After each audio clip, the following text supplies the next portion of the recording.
Welcome, welcome. Happy Sunday. Good morning, good afternoon, good evening. Happy time zones wherever you are. Hope y'all are having a good day. So just a recap of what happened last stream. Our character woke up surrounded by dead bodies covered in blood. So obviously we were some part of some ritual. We are the envoy, part of the abyss, but we don't know what that means. We have no recollection of anything because we were literally born from that ritual.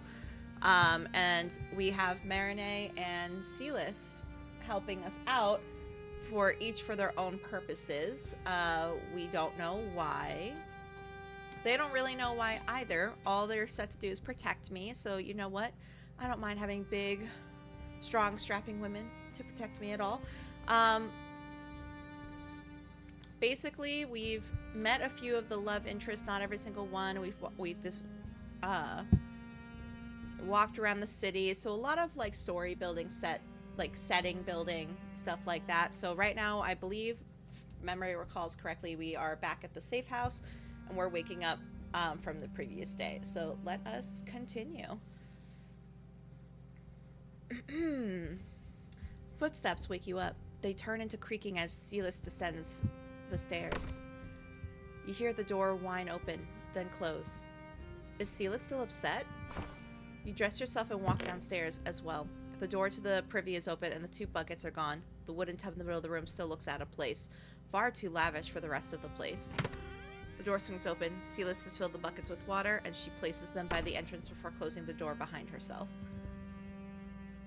Hey, says Sylus. What's wrong? It wasn't a strange dream after all. It was real. What you did, responds Sylus. She fears you. My options are I should not have shown you that. I hoped your opinion on me wouldn't change. Why are you afraid of me? I won't harm you. I'll do the middle one, because the top one feels dishonest. Bottom one feels like flippant. I feel like the middle one says best, so I hope your opinion of me wouldn't change. Kinda hard after seeing you handle them in a fight. Does the miss know? Is that why she acts so chummy with you? Has she always known? Asks Sylus. I think so, responds Leatrice. Silence falls between you. Sylus takes one of the buckets and heads for the privy. I'll go refresh myself. Alright. After you wash away sleep as well, you find her sitting at the table. I don't remember if you know how to use the dagger I gave you, said Sylus. I don't, responds Leatrice. She hums. When Marinee arrives, she brings a basket full of fragrant dark bread sprinkled with olives. Something happened between you two, said Marinee. Sylus glares at her.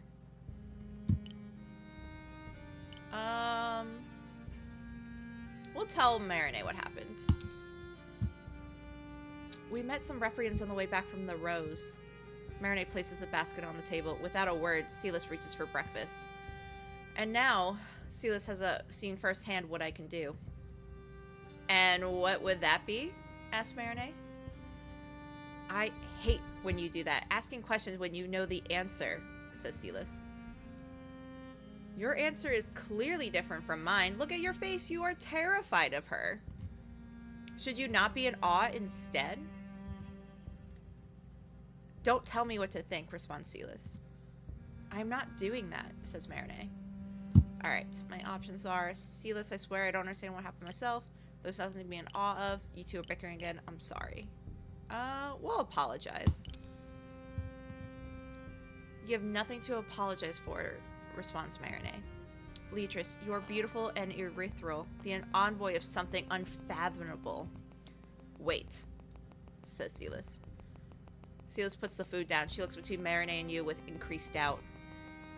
The goddess? Are you? No way. No.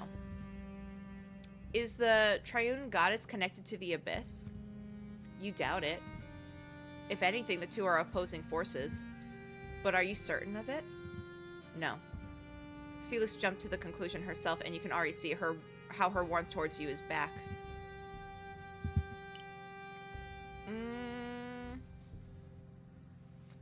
We can put I don't know, because we really don't know. Like, yes, we doubt it, but our doubts are worthless considering we have no recollection of anything.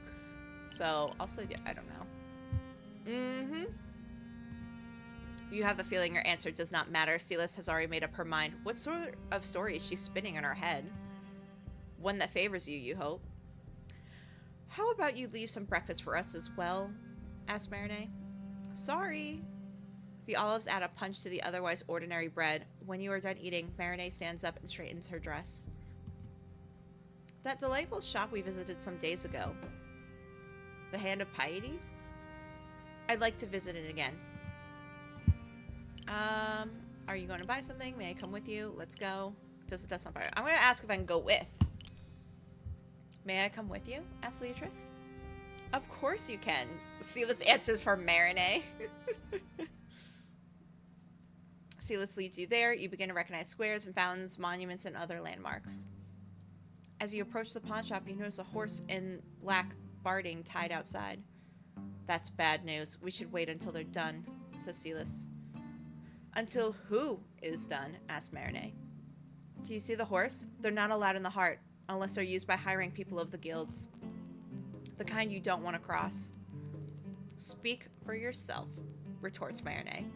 Before Sylus can quit back, a man with a black doublet and a cloak similar to yours leaves the shop. He tips his hat to you before mounting the horse. It's only when he leaves that Sylus resumes breathing. Cluttered, dusty, and full of hidden treasures, the pawn shop is a sight to behold. The owner, Malik was his name, stands out among the chaos in his striking garbs. He really does look out of place, though. Like, that's such a bright yellow. And, like, it's robes and, like... Bruh. You need other clothes. Oh, I didn't mean to click. Can I? Log. Okay. Malik had gone... Malik had said, good morning. Please forgive my frown. Is there anything I can help you with? What a line. Like, imagine just being like, sorry I look like a sourpuss.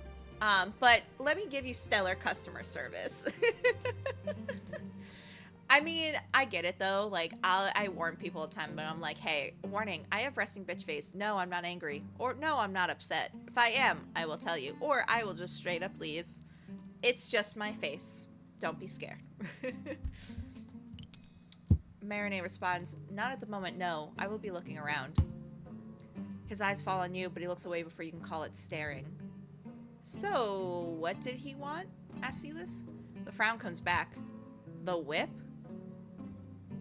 He came to remind me that my position is precarious, that my clothes violate the guild's rules, and that I need to be able to take collaterals within the Senate. How is your position precarious? I can understand what's wrong with the clothes. How's your... He seemed to take great offense to my inheritance of the shop, responds Malik. He sits behind the counter, sighs, and begins sifting through the pile of papers still there. I can look around by myself, talk to Malik, or I guess, nose on Sylus, or ask where Marinette went. Let's go with Marinette. You know, after deliberation, you know, after stream Thursday night, I think I still prefer Marinette. Like, Sylus is great, and funny, and charming, but, like, sometimes also I can understand a little frustrating, especially when, like, they were scared of us. Like, God forbid we can fight. I don't understand their fear. I didn't even use my magic. I had shadows I could have done. I mean, I couldn't enthrall them because I didn't put skills in it, but I could have enthralled them. I could have done so many worse things, and Sylus is upset that I was able to punch some dude. Like... And I kind of like Marinette's, like... What's the word? I'm trying to think of the word. I like her... I like how reasonable she is and level-headed she is. But she's also kind. Like, she... Like, yes, she doesn't like Sylus and she's annoyed by her, but she doesn't necessarily treat her unkindly. Like, yes, sometimes she could be equipped or short, but, like... I don't know. And, like, seeing her get all excited over antiques and stuff is adorable. So, I think I'm gonna push hard for Marinette. For now. There is, from the demo, we haven't met him yet, there was a dude with glasses that, like, I am a sucker for, like, For, like, fictional characters with glasses, I don't know why. So, like, he might try and steal my heart, and we'll just see if I end up being swayed. But we haven't met him yet, so we'll see. But anyway, let's continue. You find Marinette browsing a selection of jeweled combs. What do you think? Asks Marinette. She shows you an exquisite brass comb with a relief of leaves and vines. Small green gems give it a touch of color. Good morning, Camellia. How are you? Happy Sunday. I hope you've been having a good day. Any plans for the rest of your day, for the weekend? I'm good. Tired. I went to bed so late last night. I really shouldn't have. I just, like, for some reason, I felt like rebelling, even though that makes no sense because I'm an adult and I can do whatever I want. But I was literally like, I gotta get up early, so I'm, like, awake for stream. And then the other part of me was just like, I'm not ready to go to bed. I felt like a kid. Felt like a toddler, just being like, no. But I'm good. I'm loving this game so far. I played it on Thursday. It's called Sigh of the Abyss. It's a dark fantasy romance. And I'm trying to romance this beautiful woman named Marinette right here. I mean, we're nowhere near romantic stuff because, like, we have no memories and we're still learning who we are, but still. Might be going to my mom's to do laundry if we still can't get the darn washer to work. No! That damn washer. I can't believe it's still not working. That's crazy. Well, sorry, like, that sucks. I hope you don't have to get, like, a new washer. Ugh, man. Well, I'll pray for you. I'll do some witchy magic.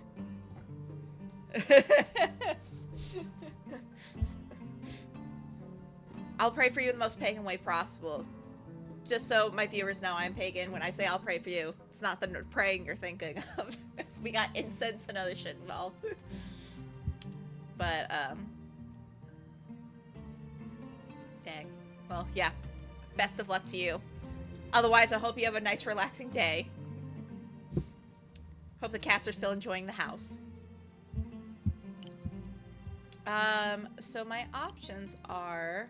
So, Marinette is looking at a brass comb in this antique shop. We can say it looks wonderful, or do you really need it? Obviously, I'm going to compliment it. Thank you, friend. Yes, the kitties are happy. Good. Good. They should be. They deserve it. Doesn't it? Responds Marinette. Her hand reaches for the hair that frames your face. Oh? I'm 100% going to let her touch me. Marinette can touch me anytime. She presses it aside and collects it in the back of your head. There's a faint scent coming from her wrist, sweet, yet herbal. Her touch is gentle even when she secures the hair with the comb. It suits you, said Marinette. She left you speechless. Oh my god, yes. We're gonna do that as an option. With a light chuckle, she lifts the comb and releases your hair. Your cheeks feel suddenly very hot. I think I'll take it. Oh, did not mean to do that. These games all have different settings, and I don't take the proper time to learn them. You enjoy your time in the shop and leave once the bell rings the half hour. Once you leave, Marinette shows Sylus the bottle of perfumed oil she purchased. She's keeping the comb a secret. Ooh! Alright. Honestly, Sylus would probably have a fit if Marinette and I started romancing each other. She probably would. Not because she has feelings for me necessarily, but she'll feel left out. Sylus is funny. Oh, this is Sylus also. Both of these women are romanceable. Alright, that's for us, right? For the house? Asks Sylus. It is, responds Marinette. It smells nice as well. I don't think she would have purchased something if it smelled unpleasant, responded Leatrice. With the citadel watching over you, you resume your walk. Do you find it easier to orient yourself? Asked Marinette. Somewhat. Do you think you could reach the rest from here? Asked Sylus. I could try. You have learned to hold your breath while wading through the alleys to avoid the stench. Sudden noise makes you stop in your tracks. Great clamor comes from a nearby street, and even without breathing, you recognize the smell in the air. Smoke. Oh no. You don't feel the warmth of the fire, but hear it sizzling. Flames erupt from the windows of a 2-story building. A line of people passes buckets from the nearby well, but it's not enough. Let's stay out of their way. They're merely trying to contain the fire as it burns everything inside the building. Alright, my options are Sylus, we should go help them. Marinette, what are you waiting for? Join the people fighting the blaze. Is anyone stuck inside? So this part was in the demo. So the demo actually didn't start at the very beginning, which was interesting. But I can see why. Because it would, like, spoil some things. Like, so, like, I know what happens if I choose this. I don't want to ask Sylus, because I don't want Sylus. I mean, not that I want Sylus to hate me, but I don't really want their approval, because I think all the approval is just romantic approval. The most effective way, though, would be asking Marinette. You know what, we'll do this, because it's important to learn this and remember this. So we'll do that. Marinette, what are you waiting for? What are you waiting for? She does not answer you. Her eyes are hostage to the burning building, and you realize she is holding her breath. Her hands, usually so elegant, are a knot of worry. Breathe. She doesn't hear you. You place your hand on her shoulder, and she jolts away. The smoke scratches at the back of your throat. Thank you. Ah, we got approval. Okay, I couldn't remember if that gave approval or not. I just know that there are consequences. It's what she needs to come back to her senses. Marinette steps forward, and her arms gently sway in a frenzied motion. The sky crackles with thunder. Marinette claws it open, and a torrent comes crashing down from a tear in the air. Her eyes are wide and scared. Controlled by her emotions, the water drenches the building and chokes out the blaze among the cries of the bystanders. The magic she controls is not kind. It summons winds that whip your hair on your face, and every time the water slams against the brick, its splashes are like ice-cold needles. Once the fire is extinguished, the soot black water disappears as Marinette clenches her fist, a motion that repairs the tear in the sky as well. From the remains of the door, a figure emerges, a woman in rags. In her charred arms, a frail-looking boy coughs violently. She places the boy down, and you swear she smiles at you before disappearing into an alley. Look for the vagrant or check on Marinette. I think that's the same woman who just wanted to check on us, the vigilante. So we'll just check on Marinette. Ah, we got her approval. Good. Her hands are shaking. You reach her side and gesture for her to leave the busy street. Yes, that is for the best. Nobody follows her. Nobody thanks her. All you see once you give one last glance at the crowd are fearful looks at the symbol of the goddess drawn in the air. You find refuge in an alley. Despite the condition of her hands, Marinette begins flattening the creases of her dress. That was terrifying. Sylus does not like magic of any kind. There you are. Ruh-roh. We got trouble. A hooded figure suddenly emerges from the corner of your eye. We have rules for a reason. Suddenly paler, Sylus steps in front of you to shield you from him. Breaking them has consequences. Even for someone like you. I know. As she takes his hand, she turns towards you, resigned, despairing, and filled with regret. May she muster the courage to escape those shackles. Ooh. The whisper voices are like, makes me shiver. Blue mist envelops them, and the two are gone before your very eyes.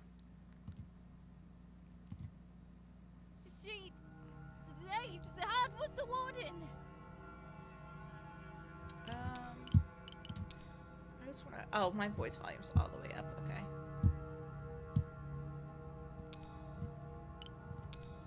The warden? The one that keeps the mages in check. Let me know if you can't hear the voices. I've been trying to fiddle around with the settings.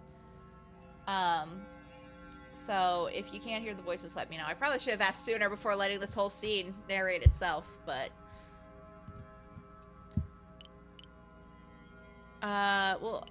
we'll ask what does that mean? That's the sky is not supposed to break like that. I mean, it didn't break. For today, Marinette has only used her magic for quaint purposes, lighting candles and drawing baths. That same magic allowed her to harness the rage of a storm, fight against its wild nature to bend it to her will.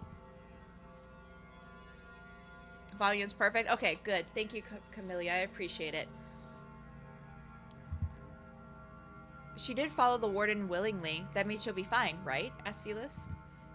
Hers was resignation, not volition. Don't use those fancy words with me, responds Sylus. You both look at the spot where Marinette stood. I never thought I'd feel bad for her. The Whisperer, enamored with Marinette, has always mentioned freedom, and now she has been taken away. You need to help her. Sylus? Asked Leatrice.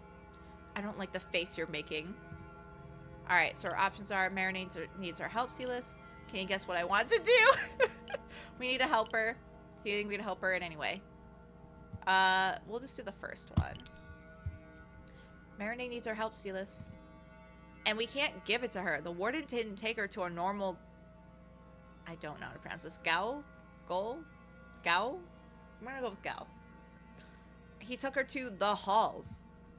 It's a place we can't even enter. She sounds quite relieved about it. Have you seen what she can do? Imagine pissing off a legion of them. I still want to try. She looks at you in disbelief. You do know that if something happens to you, the place has no door. You do not waver. She does. Ladies, aid me. Fine. At best, nothing happens. At worst, a mage comes out and asks us why we're bothering them or something. Sylus seems convinced it won't work. Haha! But I am no normal person.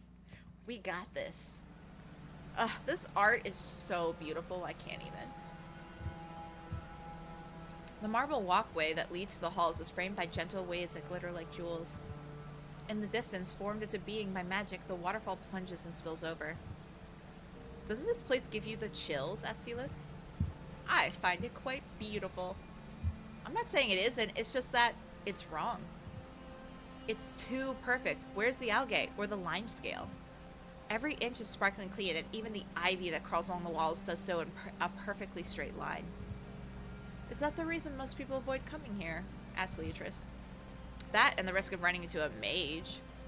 You approach the waterfall expecting to feel slightly chillier or to have the water splash on you, but it doesn't. Are your eyes deceiving you? Is there a waterfall at all? Please don't touch it. I'm sorry, Sylus. I'm going to touch it. You pass your hand through the water and feel nothing. Not the force of it pushing against you, not the freshness of the water, not it splashes against you. But you do see the stream part, and the drops hit you. Only your eyes are deceived. Has anybody ever tried to walk in? Someone who isn't a mage, you mean? Asked Sylus. Yeah, definitely. I think I know someone who lost a bet and had to try, and failed, obviously. You reach deeper into the waterfall and feel nothingness, the lack of anything solid to stop you. I can walk in. No, you can't. Nobody can, responds Sylus. My options are, you can you try? Watch me. Why can't you? Then, I'm gonna say you can. Marinette needs me. What? What are you? You step fully into the waterfall, and for a moment, the purest darkness envelops you. It's a strange comforting in its lack of everything, of smells, of sights, of sounds. That would freak me out. I'm sorry. Then you blink, and a wondrous view steals your breath away. A golden field as far as the eye can see. Above you, a perfect blue sky showers the wheat with warm light, but there is no sun. There is no life. No insects on the grains, no birds in the sky, no worms in the soil. The only landmark is a gargantuan olive tree that spirals and gnarls atop a gentle hill. The wheat parts for you, fanning prettily with the grace of a dancer. You only take a few steps before you spot a figure lying down with the shade of a chapbook on their face. It's a young man dressed in blue, Once the wheat parts next to him, his head jolts towards you and he lets out a startled cry. I lost track of time. I was supposed to. His face scrunches in confusion and he stands up. He towers over you with his height, but his beardless cheeks betray just how young he is. Miss? Are you lost? Says the youth, because he doesn't have a name. He doesn't suspect a thing. Good. I'm looking for a friend. What are you doing here? I need to find the Indagatrix Emerita. I am indeed lost. Could you help me? Looking for a friend. A friend? Perhaps you have heard of her? Her name is Marinee? He looks at you blankly as he searches his memories, and his eyes turn comically wide. The Indagatrix Emerita?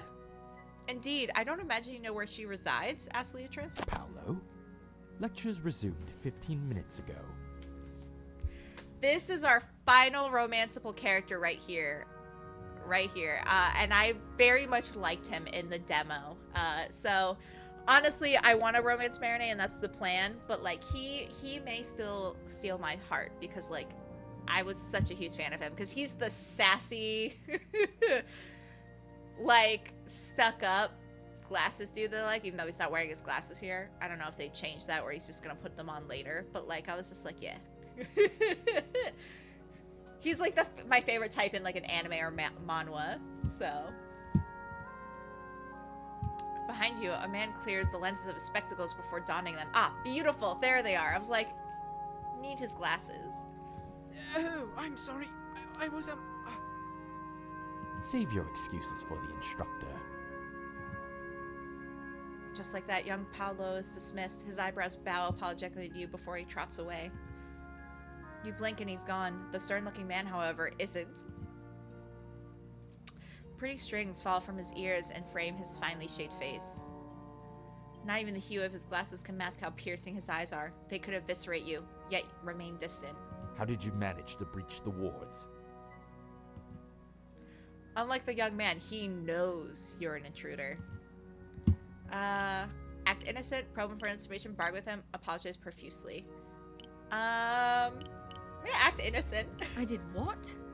That wasn't my intention, I promise you. I simply walked in. You simply walked in.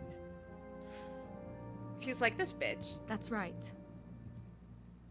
His frown turns pensive. He studies her face, searching for a lie, but can't find any. I mean, it's true. We didn't have intention of breaking anything. Like, our character doesn't know what a fucking ward is. They have no memories of life in general. So, I bet you, like, we could do anything. Very well. I have another question for you, miss.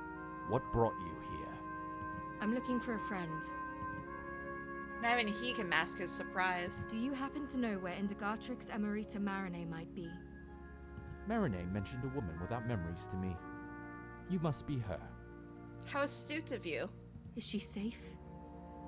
Why shouldn't she be? Because of the warden. I take it she was forcibly returned to the halls.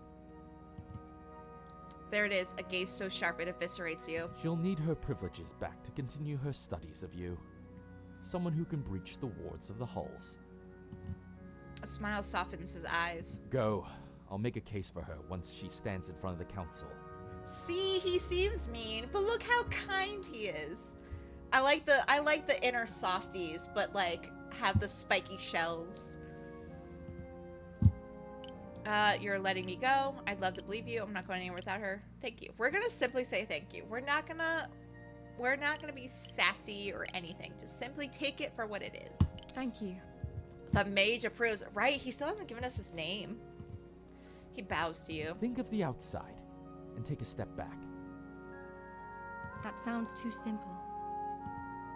You do as he said. The blue sky disappears, and so does the endless field of golden wheat. Comfortable nothingness surrounds you, and then... Ladies in the heavens above! You're back! You're back! I love Sylus's voice actress. I will say that. I think she does a good job. Sylus jumps up and grabs your shoulder. And you're real. Marinee is... No. Before we talk about this, you need to promise me to never do something like that again. Probably not. I can't make any promises. Pretty please? No? Sorry. I have a feeling I'm going to cause you so much grief, Sylus. I apologize. It was worth a try. So, what happened in there? Is the mist safe?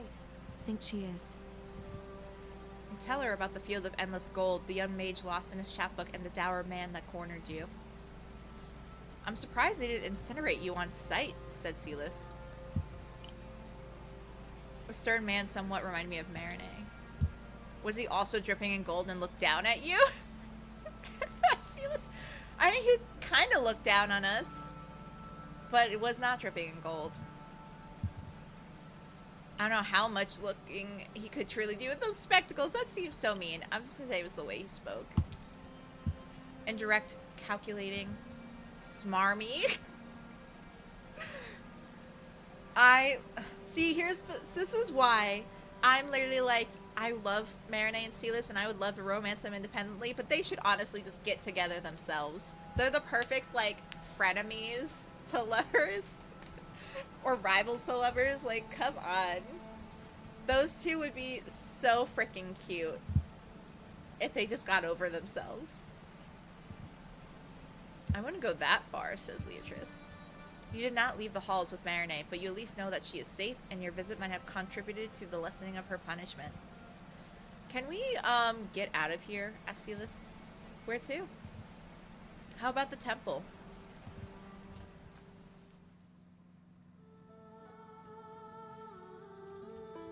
Unlike the ethereal beauty of the halls, the temple carries the mark of people throughout.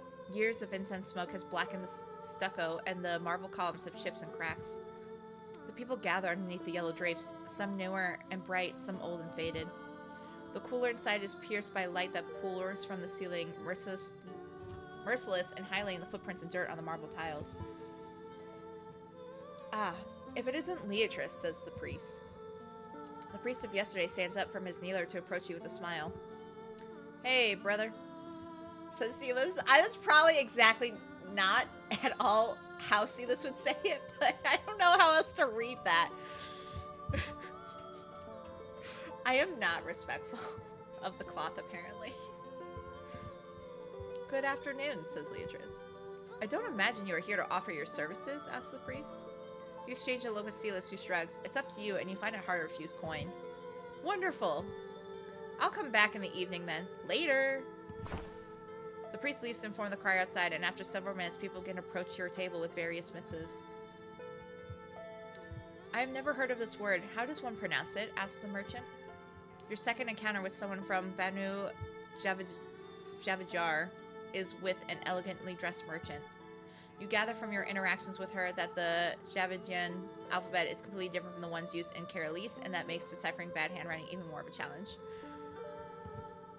This looks like a misspelling of crepuscular. Oh my god, this game is gonna make me suffer reading, isn't it? Oh god. I will tell my friend to revise the difference between P and Q. Thank you, responds the merchant. Among the lighter messages, you know several funerary notices for the countryside. Very few tears are shed. The people of Karalis are seemed accustomed to death. Every time your thoughts drift to Marinay and her predicament, someone in need approaches you. I'm sorry, miss. I'd be grateful if you could read this for me, asks the servant. Servant hands you a crumpled scrap of paper with a scorch mark. The message is sooty and smells like smoke. It looks scavenged from an earth. It says, the infant had your brother's eyes. The use of the past tense gives you pause. Yes? I mean, who am I to judge where she got it? I'll just recite the message to her. The infant had your brother's eyes. She inhales sharply.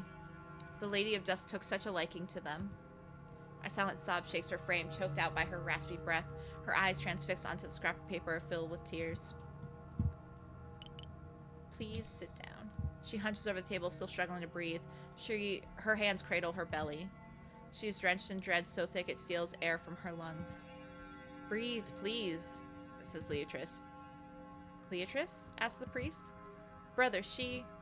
One look is all he needs to know what to do. He offers her his hands and does not flinch when her grasp is shaky and desperate. Breathe in. Breathe out. Try to do it when I tell you. He nods towards you and then at some people that gather to observe the situation. You nod back and address the bystanders. There's nothing to see here. When he leads her to one of the inner chambers, you follow them from a distance and stay at the doorstep. You're safe here, says the priest. But my baby. A woman bearing the signs of a recent pregnancy. A message plucked from the ashes and fire in an elegant script. An infant returned to dusk. You don't know for how long she cries, lulled by the shadows and the priest's soothing words. The woman becomes so exhausted she falls asleep by the desk. The priest approaches you with a troubled whisper. I'm afraid to ask what caused this.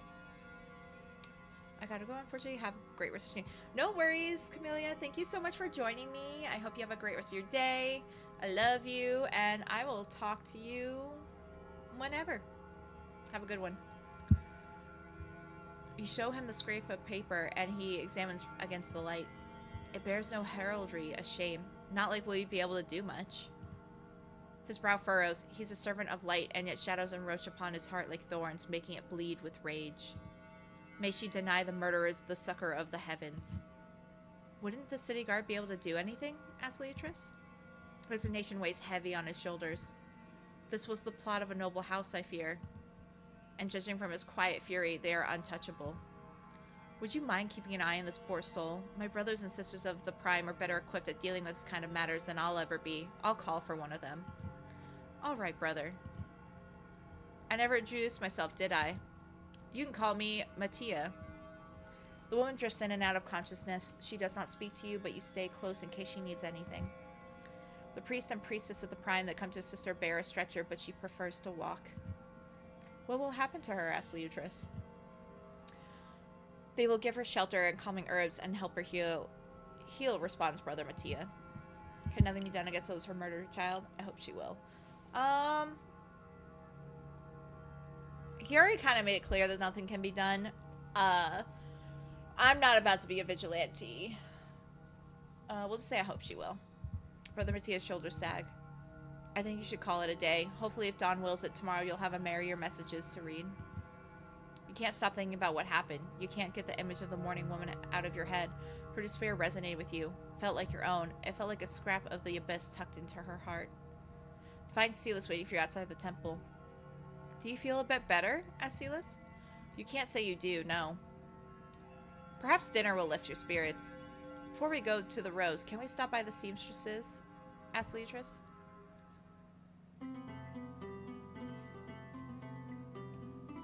Group of people is amicably chatting outside the stitch and seam.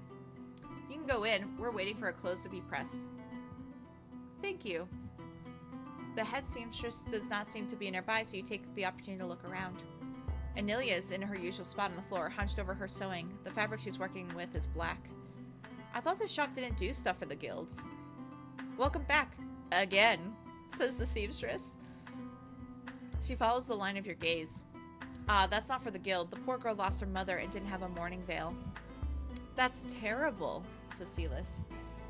She learned of it yesterday, but it's apparently been some days. They didn't even find a body. She'll have to attend a mass funeral. Give her your condolences. She'll appreciate it. When she sees you approach, Anilia puts down the needle and dons her gloves. The black shawl on her lap is almost done and is embroidered with grapevines and wheat. Anilia, I'm so sorry, says Leatrice. Her eyes swell with tears. I had told you, right? How I hadn't heard from her in so long? One of the guards came to me and they didn't find her. But she had left a message in her pillow, and if only I had gone to visit her sooner. I'm sure the Lady of Dusk welcomed her with open arms, said Sylus. Anilia nods. How cold of the whisper, how cold of her mother to ignore the tears that flow over her daughter's cheeks. Once they dry, Anilia looks at Sylus and you. Is Miss Marinette not with you today? She was, busy, responds Sylus. Hall stuff. Very important. You wish to ask Anilia about the heirlooms of her house, the proof of her lineage, but it is hardly appropriate. After giving her your condolences once more, you leave the workshop. I feel bad for her, but hey, once she feels better, she can sell that pretty shawl for a lot of coins, says Sylus. I don't think she intends to sell it. Maybe if I ask really nicely, asks Sylus. Do you need a mourning shawl? What use could you have for it? She's going to say no. Why don't you ask her if she can make one for you too? What use could you have for it? Asked Beatrice. She's too earnest to spin a sob story around it, but I have one ready. The last heirloom of her house, embroidered by the last heir in her final moments. You're giving her for her dead in your story? I might as well. The heraldry is up for grabs anyway. Wait. Yeah? Asked Sylus. Did you recognize her family crest? Yeah, it's from the house Castledon. Why are you making that face? How do you know? Asked Beatrice. Well, when you deal with items that change hands very often, it's handy to know what is legit and what is not. So if I were to tell you that we need to recover one of the heirlooms of her house... No way, interrupts Sylus. I'm serious. Why? You don't have a good explanation for her, one that you would like without the dead whispering to you. Sorry, hold on. Lua, stop that. Go somewhere else. Oh my gosh. She was about to knock my monitors off my desk. Oh gosh. Trust me, Beatrice says. This is kind of my specialty, so I'm in. But first things first, it's dinner time, says Sylus.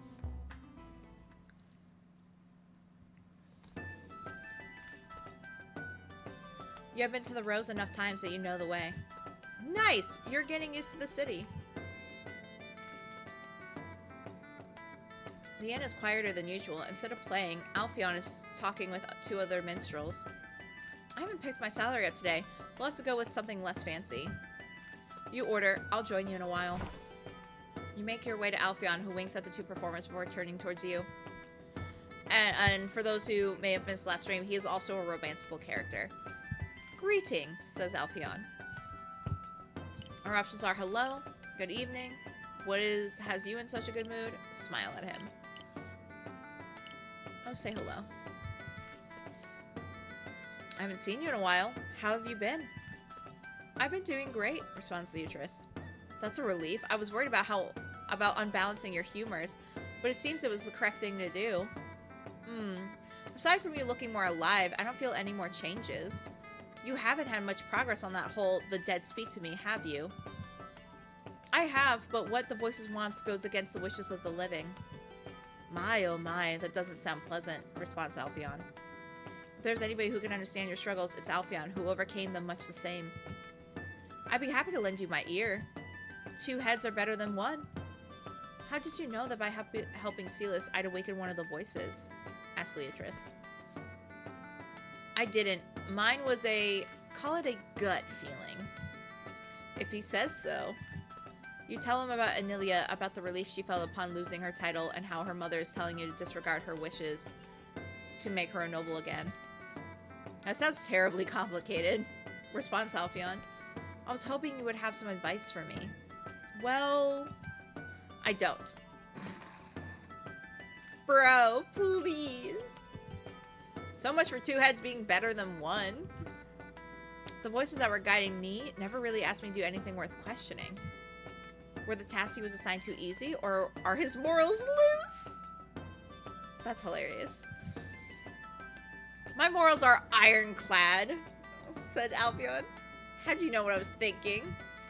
I was playing on your face. Anyway, I do have a piece of, not advice per se, but a tidbit of knowledge I could share with you since I went through all of this before. Do you know what happens once you satisfy one of the souls bound to you? Not quite. Appease them so that it might sever the bonds that keep them tied to this world, and they'll become yours too. He searches for the correct term. Consume? Devour? Eat? Make yours, in a sense. Don't make that face. They wanted this in life and still wish for it in death. They want to be consumed by you. Why else would they have offered their lives in exchange for yours? Should you not keep your voice down? Asked Beatrice. Nobody's paying attention, but you're right. Where was I? Right. The souls are what strengthens you. If you refuse their bidding, I think they'll disperse, returning the power to the abyss instead of giving it to you. You don't sound sure. You know a lot about the topic of someone who can't give advice about it. How powerful are you if you never refuse them? That means I need to free them and consume them. Let's be a little sassy. You know a lot about the topic for someone who can't give advice about it. I promised Atri I wouldn't interfere too much with your business. The name sounds familiar. Is she not the admiral honored with a square in her name? Did I just mention Atri? Oops! Did you not meet him by her statue? Not that Atri, not the admiral, right? Asked Leatrice. Oh no, it is her. Centuries old, centuries stubborn, with a penchant for nagging. You've seen her already, I believe. He clears his throat and begins imitating her voice. I don't need to look fancy, Alphion, she told me some time ago, so I warned her, you're going to scare people away if your skin keeps splitting as you talk. So be it, was her reply. Guess what? Following day, Atri threw herself in the canal to save someone. Back on dry land, the poor thing she had rescued was so terrified of her, he jumped back into the water to escape. And that's what convinced her to get that dark hood she wears all the time. I didn't want to tell her that I was right all along, but she looked plenty pissed off on her own. That was quite the story. You seem to enjoy the sound of your own voice. I would have told her, do you often fight with her? We'll say that was quite the story.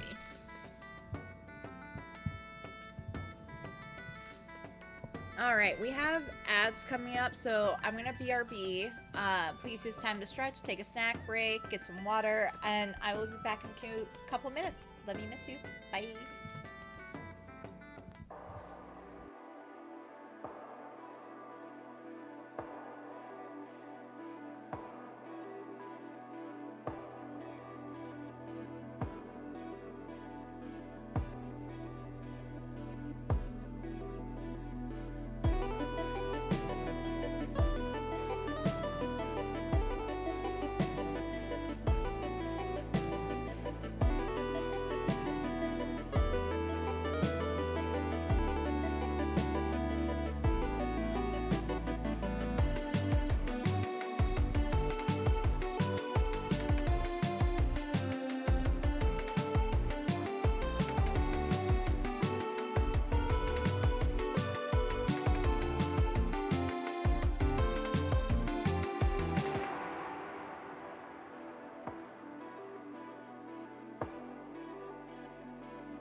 Apologies for the delay. I realized it was second breakfast time, so I went and fed the cats, and then I had trouble with my with my Twitch for a second. So we're good. We're Gucci. We're back and excited.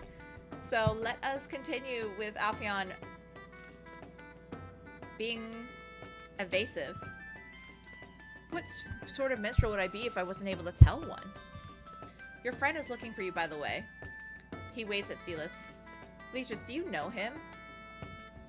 Not quite. Not yet. Dare I say I'd love for that to change, said Alpheon. Huh, goes Sylus. Well, good luck with tonight's performance. She puts her hands on your shoulders and pushes you away. Sorry about that, but I'm running low on funds. I can't cover his dinner, and I'd really be sad. I'd be really sad if I had to share my stew. She didn't find a table, so you eat by the counter. Do you think the miss is alright? See what I mean? Sylus cares about Marinette. The fact that she keeps asking about her, like, they'd be such a good couple. But it's fine. Oh, wrong button. Keep doing that. She must be, said Leatrice. Lady of Dawn, aid her.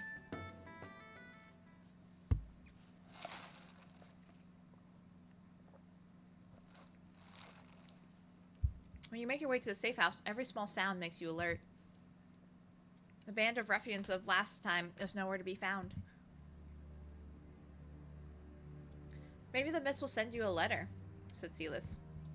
Perhaps she can't, responds Leatrice. You both are tired for the night. Uneasy thoughts keep you awake. You worry for Marinette. You are unsure whether you should satisfy the voice or not. Grief, you wouldn't say, struck a chord with you. I'm a one-trick pony. I have tunnel vision. The blaze that was destroying the building terrified her. Following the so-called warden even more so. You don't know how long you stay awake. Eventually your limbs and eyelids grow heavy and you drift into a dreamless sleep. Morning comes without the words of the abyss to guide you. Wakey, wakey, says Sylus. When you open your eyes, Sylus is looming over you with a smile. Let's go to the well. There's a commotion in the small square with the wash basin. The door of one of the houses is wide open and you can hear weeping from within. Several people are going in and out. Some of them wear robes similar to Brother Matthias with the dark red stole instead of the yellow he dons. May the Lady of Dusk guide their step. The priest carries someone out in a cot. A sheet has been laid on the body to cover it and it bears old bloodstains. I recognize that lady, said Sylus. Sylus points at a woman staggering out of the doorsteps to give a final look at the body being carried away. You recognize her as well. You heard her loudly complain about a family member having violent coughing fits. This is hard to watch. You quickly refresh yourself and head back to the safe house. Did I hallucinate you wanting to find the heirlooms of House Casteldon, or... asked Sylus. You did not. I need to find them. And then what? Our options are, hopefully Anelia will agree to bring her house back, and then I'll ask the seamstress what she wants. The seamstress will get her noble title back. I don't know yet, and I'll do with them. We'll ask what Anelia wants. I'm not following, says Sylus. To reclaim her lost title, Anelia needs both the papers and an heirloom. I don't think she'll want to get that back, says Sylus. An heirloom with a house crest is worth a lot of coin. A lot. Getting your hands on it probably means... She wiggles her fingers. Which happens to be something I'm good at, and you probably aren't. So why not resell it? We could split the profits. It's not ours to sell. Or to steal, but that's what we're going to do anyway, responds Sylus. Do we have to steal the heirloom? Asks Leatrice. Well, we first need to know what we're looking for. A plate? A pin? A dagger? Once we know that, we need to learn who has it. If it's for sale somewhere, we can buy it. Well, the miss could. Since she's not here, we need to get clever. Anelia said that her mother sold the last heirloom some months ago. The lady sounded like the type to have the house crest on display when she strutted out. I'm thinking a pin or a necklace or earrings, something that can be worn. Where would we find something like... Shadows float like specks of dust in front of your eyes. The Hand of Piety. It's not the only pawn shop around, but that's one of the only ones that wouldn't ask questions. We can start there. Sylus turns towards the door. It's kind of a good thing that the miss isn't with us, huh? I don't think she'd like my methods. You're even more worried about her than I am. Which is not true. because we're trying to romance her. But, like, see what I mean? They would be so cute together. I hope she's alright. I bet she is, goes Sylus. You were just crying about her yesterday. Ma'am. Let's take the Southern Bridge today. There's a grocer nearby that I can visit to get us breakfast, says Sylus.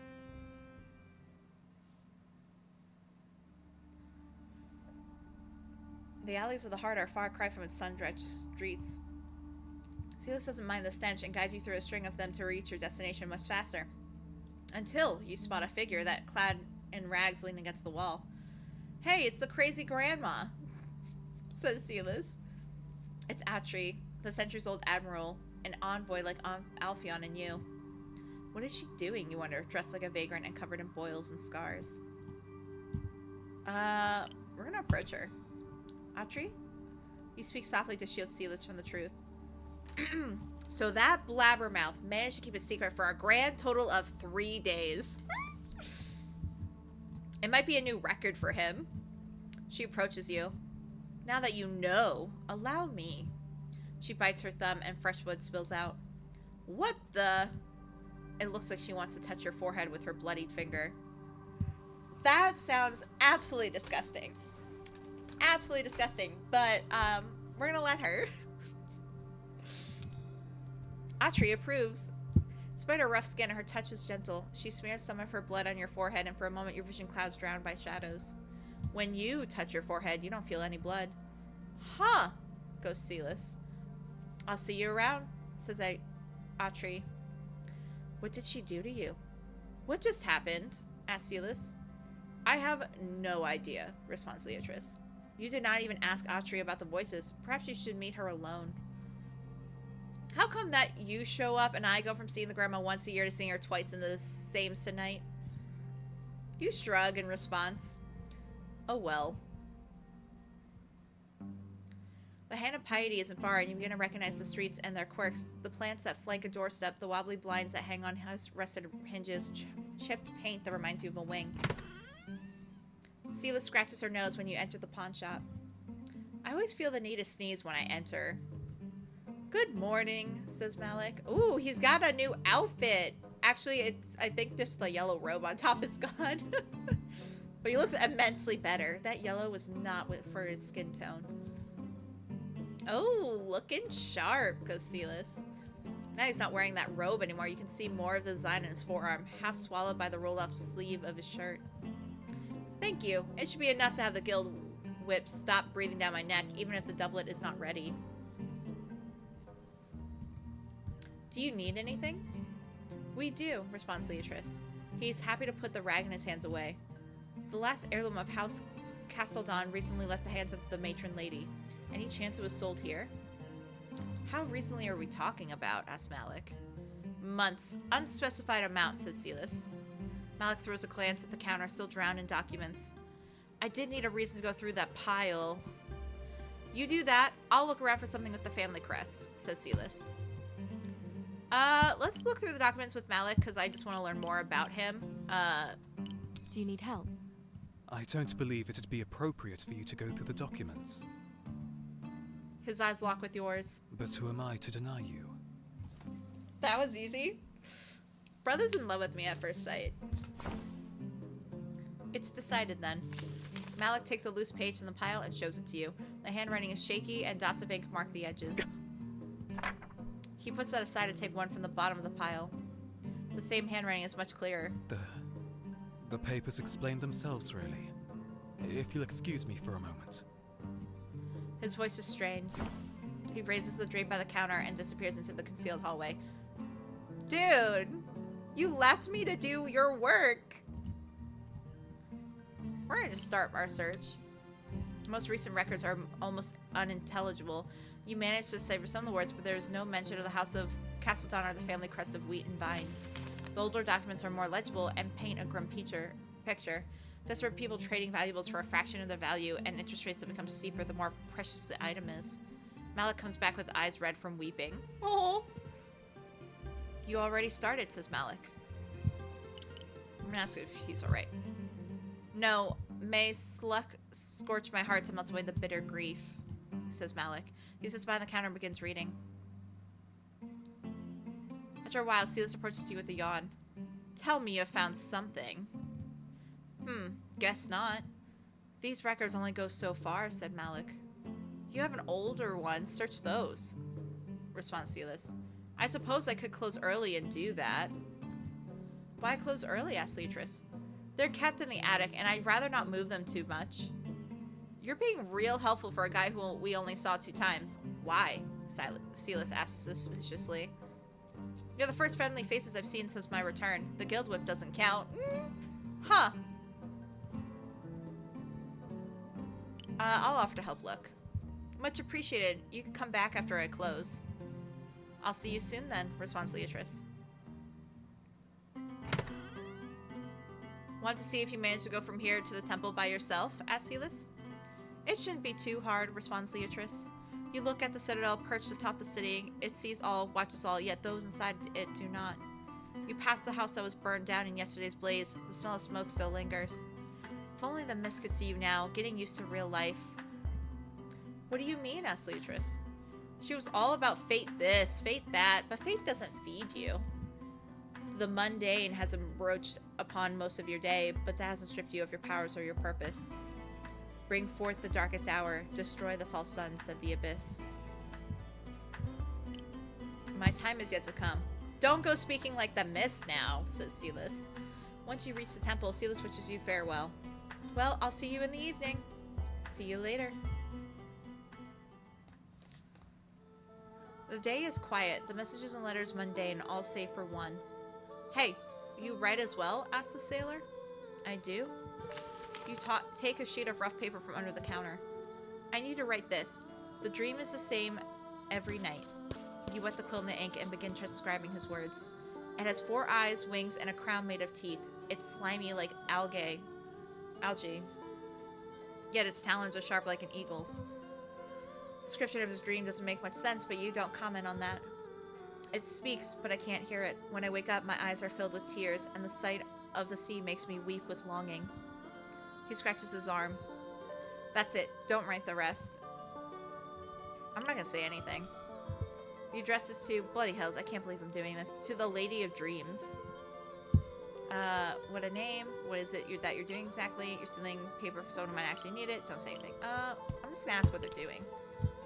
What is it that you're doing exactly? Asked Leatrice. Well, there's this lady that lives in La Marina who's able to tell you the meaning of dreams. This one's been bothering me for a while, so I figured I could ask her. You read what you transcribed. It still doesn't make much sense, even for a dream. I hope she'll be able to figure it out, says Leatrice. He rolls up the message and tucks a coin inside and walks away, the picture of misguided hope. As the bells toll, the day comes to an end. Here's what you made today, says Brother Mattia. Brother Mattia hands you some coins. The Lady of Dawn smiles upon you for coming so often. Are there no other volunteers beside me? Brother, what happened to the desperate lady you helped me with? Brother, have you ever heard of Lady of Dreams? I hate that I can only choose one. I have so many questions. Alright, but we're going to do... I want to ask about Lady of Dreams. Is that a new monk here for the Lady of Dusk? Asked Brother Mattia. I don't believe so. You tell him about the strange message you crafted for the sailor. I should probably report that to my superiors, but it sounds harmless. So far. Please let me know if more people come to you about this Lady of Dreams. You wish Brother Mattia a good evening. Grab your cloak and leave the temple. Sylus is nowhere to be found. Miss? A well-dressed young man approaches you. The old scar next to his eye catches your attention. Then you notice the one on his lips. It's in the same place as Sylus's. Sylus has a message for you. Something about a last-minute commitment in the evening. Are you a friend of hers? Asked Leatrice. You could call me that, yes. She suggested you go to the pawn shop and help the owner, whatever that might mean. Thank you for letting me know. His eyebrows bow in acknowledgement and he leaves with the rapier bobbing on his hip. Why do Sylus and him have matching scars? Ugh, that sounds like an initiation thing. Sylus is probably going to make me so sad. But it's fine. We got this. It's a short walk from the temple to the pawn shop. From the open windows, delicious waifs of roast, herb, and lemon remind you that it's dinner time. You close your hand around the pawn shop's door. It's locked, but the inside of the shop is lit by candles. I guess I'll knock. You look inside to see if there's any movement, but no. Malik really left unattended flames in his shop. Bro! After seeing the destruction caused by fire just a few days ago, the thought makes you uneasy.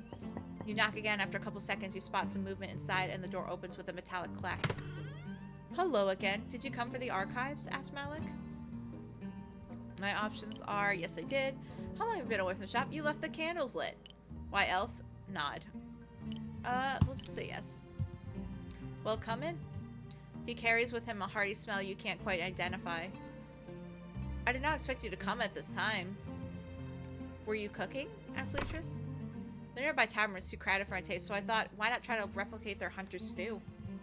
I'm afraid mine might be burning right now.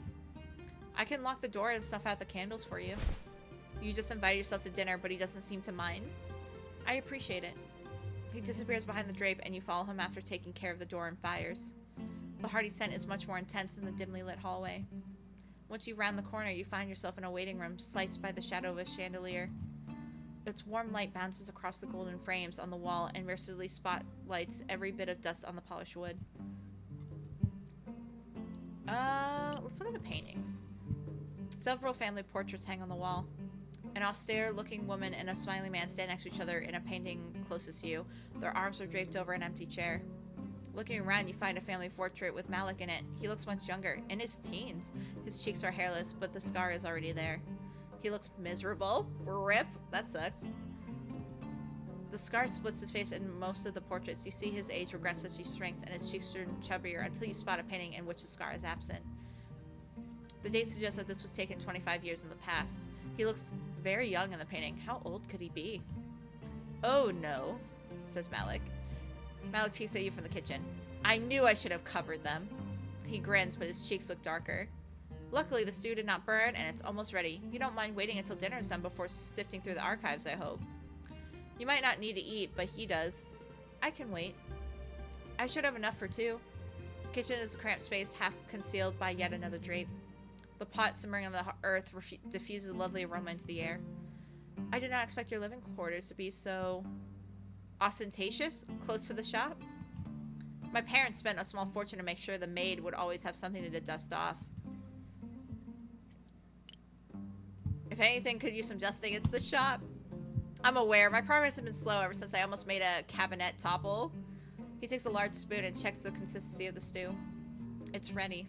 The stew he places on the side table bears all the colors of summer vegetables. You are not familiar with the spices he used, but you know their price must be hefty. What did you do before coming here? Asked Leatrice. If he told you he worked as a cook, you would believe him. Back in Banu Jevidar, I was an artist whose canvas was skin. Ooh. Okay, he was a tattoo artist. Needle and ink, and stamps, of course, as just some of the tools I employed. He sliced his hand over his scarred arm. But the knife is my favorite. Oh, God. Okay. That gives me serial killer vibes. I don't know why. I'm being a little judgy right now. But, who just carves a knife into his skin even though it's for art? Not a fan. You sound quite nostalgic. I thought I had found my life's calling, yet here I am, back in the house I was born in. He looks around. It has changed. It's even more oppressively full of stuff. I wonder if I'll ever go back. I don't look forward to yet another night-long journey by sea. Can't you do what you used to there here? I would need to close the shop first, and as you can imagine, that is not going to be easy, responds Malik. Besides, here in Carolis, ink skin is found only among sailors. Is it different in Banu Jevidar? There, it's tradition to ink symbols of protection and good fortune on the face, the neck, and the hands. The massive, delicate scars on his arms sounds nothing like what he's describing. I'm afraid you won't find any tradition in my masterpiece. What do you find in it are shadows that don't feel pliable like those cast by the chandelier. Oh my god, my eyes are glowing! Why are my eyes glowing? Ooh. Interesting. Instead of acknowledging you like the rest, those on his scarred arm remain inert. How could it be, and why do none of the Whisperers have anything to say about it? Malik did mention having strange dreams somehow connected to the color of your eyes. Once you finish eating dinner, he collects the bowls and leaves them soaking in the kitchen. That was delicious, says Leatrice. I'm glad you liked it. Are you ready to be horrified by the archives? Asked Malik. They can't be that bad. He leads you up 2 flights of stairs. The second floor is cramped. Sorry. Second floor is a cramped balcony with a single door. He opens it and shows you the inside. The attic has been repurposed as a maze of shelves filled with records. Dust dances in the air, catching all the light that floods the room. Do you understand my reluctance now? You approach one of the shelves. The records covered regular periods of time. A month when business was slow, a night when it was flourishing. Anelia said the heirloom was sold some months in the past. I'd like for us to cover the last half year. That makes the job a smidgen easier. The shelves used to be arranged with the precision I used to deride. I can't imagine that. Can't imagine me being a brat, asked Malik. Good. He chuckles. I'm not particularly proud of those years. You pull out a thin logbook. It covers the span of 3 days. Let's dive into this nightmare. I wish I had your attitude, responds Malik. You get to work. You read about insect collections, old ceremonial garbs sold almost immediately, spectacles, carpets, woven hats. It's terribly boring. You know what the worst part is? Asked Malik. Losing your sense of time? That's quite terrible, but no. What is it then? Asked Leatrice. It's the first time I've entered the archives in over a decade, and I will have to make use of this place in the future. I haven't made a big show of reopening the shop, you see, because that is bound to attract attention. Wonder if I'll soon be contacted by nobles interested in renewing their patronage. You make it sound like a bad thing, says Leatrice. The hand was kept afloat by people whose names never made the records. Most of their collaterals were immediately purchased by private clients. He does not speak ill of the dead. He's still grieving, but his unsaid words hang between you nonetheless. His parents were crooks. Sluck, devour my words. It's not something I should say so liberally. At the mention of the name, the shadows nestled in his scars darken. Who or what is Shilok? Carolesians call him Shiroko. He's the ever-burning wind, the patron of travel and commerce. Out of the 4 winds of Banu Javadar, he is the one I pledged myself to. Is he a god? Asked Leatrice. Malik nods. I'm not supposed to speak of the 4 winds so openly. The goddess is quite protective of her faithful. What do you mean? I was taught to hide my prayers to the Javadian gods and profess the goddess only. Granted, this was a decade ago. Times might have changed. You resume your terribly boring task. The curfew bell rings while you're working, and the last sliver of light disappears from the sky. It's quite late. Shall I escort you home? Asked Malik. Thank you, but I can handle myself. He doesn't seem convinced. It would not be appropriate of me to release you into the dark streets, but if you insist, I will do as you wish. I do insist, responds Leatrice. He's torn between trusting you and fearing for you, but your resolve sways him. He leads you to the side entrance. May the far-reaching guide your steps and grant you sanctuary where enemies abound. Something's definitely gonna come for us tonight, and I am so excited. Oh, never mind, Sylus is gonna be here. The heart is lit by oil lamps and patrol. You barely round a corner before you bump into Sylus. Hey, perfect timing. Did you find anything about the heirloom, asked Sylus? Not yet. How did your little job go? Better than expected. I made some nice coin in exchange for... She shows you a small abrasion on her wrist. One teeny tiny scratch. In exchange? Asked Leatrice. Well, you know, risk comes with a job and all that. She avoids telling you exactly what she did, which probably makes her little job an unsavory one. You chat well in the heart, but once you cross the twin bridges, the darkness and silence makes you alert to your surroundings. Once you're home, you hide under the sheets. The soft shadows lull you into a lake of pure darkness from which an unearthly voice rises. You are to bring forth the darkest hour, dispel the lies of the false sun, eradicate its poison. Says the whispers. What is the false sun exactly? It is the blasphemy of light, a falsehood that drowns the darkest truth of the abyss. Why do you always speak in riddles? Asked Leatrice. No answer comes. Sylus' loud yawn. I did not say that right. Sylus' loud yawn wakes you up. Good morning, says Leatrice. Ah, you're awake. I need some water. I'm parched. She rolls from the mattress to the floor. And I need to get us breakfast. I have to admit that the missing care of that was nice. After you refresh yourself and have a simple breakfast courtesy of Sylus, you head for the heart of the city across the canal. Crap, I almost forgot. You know your way, right? I need to do something for a couple of hours, says Sylus. I can handle myself, responds Leatrice. That's what I want to hear. I'll meet you at the temple. See you later. Sylus waves at you and heads back. What does she usually do while you offer your services to the temple? I should ask her. While you're not familiar with a city like Sylus is, you now know your way around it, and that makes you quite proud. There's music coming from a square. A deep voice sings about the sorrow of a siren, accompanied by strings. Around the corner, see Alpheon sitting at the foot of the statue, and Eitri resting her back against it. I'm gonna approach them. Alpheon sings the last words of the verse and plucks the strings of his lute to end the song. Good morning. Where's my applause? I'm just gonna look at Eitri. You don't need an applause. You know you're good, says Eitri. That's true, but it does wonders to my ego, responds Alpheon. What it makes is even bigger? What are you two doing here, asks Leatrice. I'm brightening the spot, seeing if anybody feels generous enough to toss me a coin or two. And Eitri's here to catch up. I can only endure him in small doses, Eitri responds. You hurt me. The three envoys, and you couldn't be more different from each other. What's with that look on your face, asks Alpheon. You touch your forehead where Eitri marked you with her blood. Eitri, what did you do to me? asks Leatrice. I offered you a bond of blood, responds Eitri. That is not an answer. What the fuck is a bond of blood? God, these people like to not give straight answers. Every one of them. And why is she making that stance? Like, bond of blood. Like it's a gangster kind of thing. I thought we had talked about it. When you offer something, the other party can refuse. I'm gonna imagine Alpheon yelling that. She did the same thing to me, by the way, and without warning. It was dreadful. Eitri ignores him. Our bond will let me know if you are ever in danger. Think of me intensely enough and I will come to your aid. She definitely 100% should have asked, but we're not gonna like refuse a gift at this point because we know nothing. So, thank you, responds Leatrice.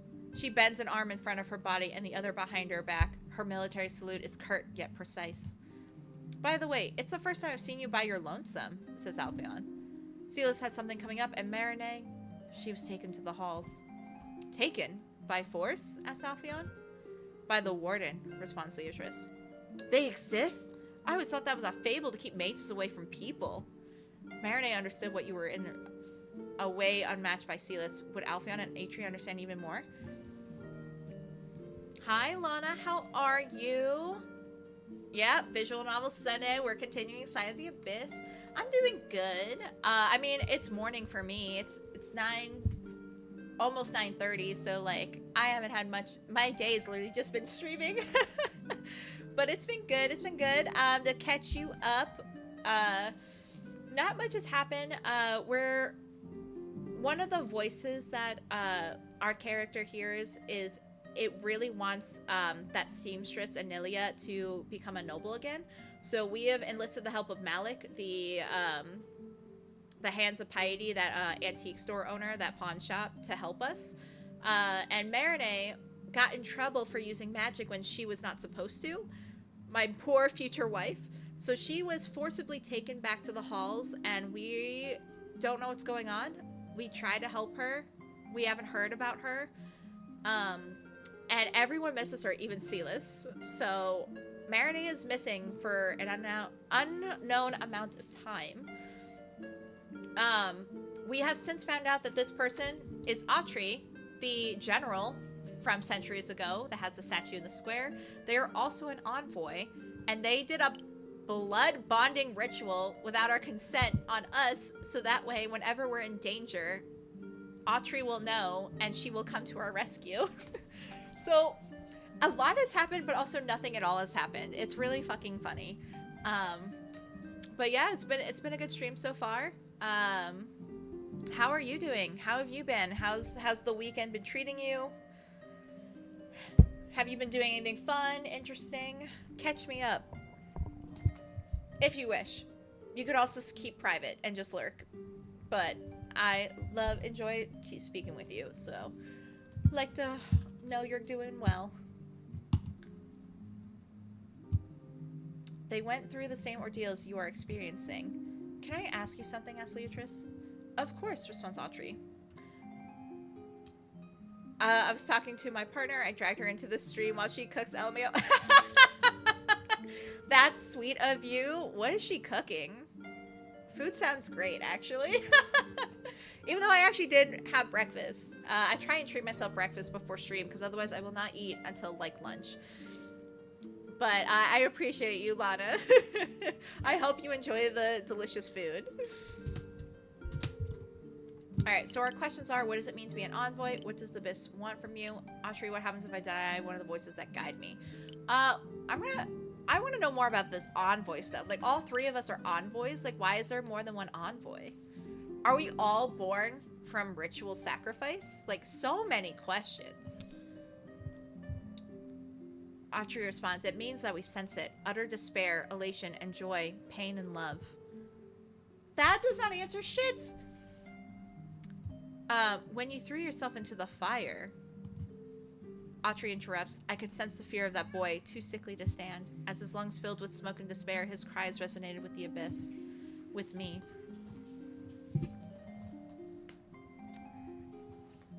Kai, stop it. My kitty Kai is having a little bit of a meltdown for whatever reason. We're gonna make sure he doesn't destroy my living room. She likes to play hero, responds Alpheon. And you make it your mission to avoid any sort of responsibilities, retorts Autry. Perish the thought, says Alpheon. She has no Twitch account, so just lurking, but she says butter chicken, haha. No worries, I appreciate the lurk. Butter chicken's great. I hope you both enjoy it. I mean, I'm sure you will. I've always wanted to try and make butter chicken myself, but I'm also a little bit... like, I'm not that great of a cook. Like, I'm not, like, disastrous. I'm average. So, like, I feel like if I were to attempt to make, like, dishes like butter chicken or any other, like, kind of, like, intense dishes, I would just fail epically and I would be really sad. Boy, stop it. Hold on, I'm sorry. Give me 2 seconds while I take something away from my cat that he shouldn't be messing with. Do. Kai.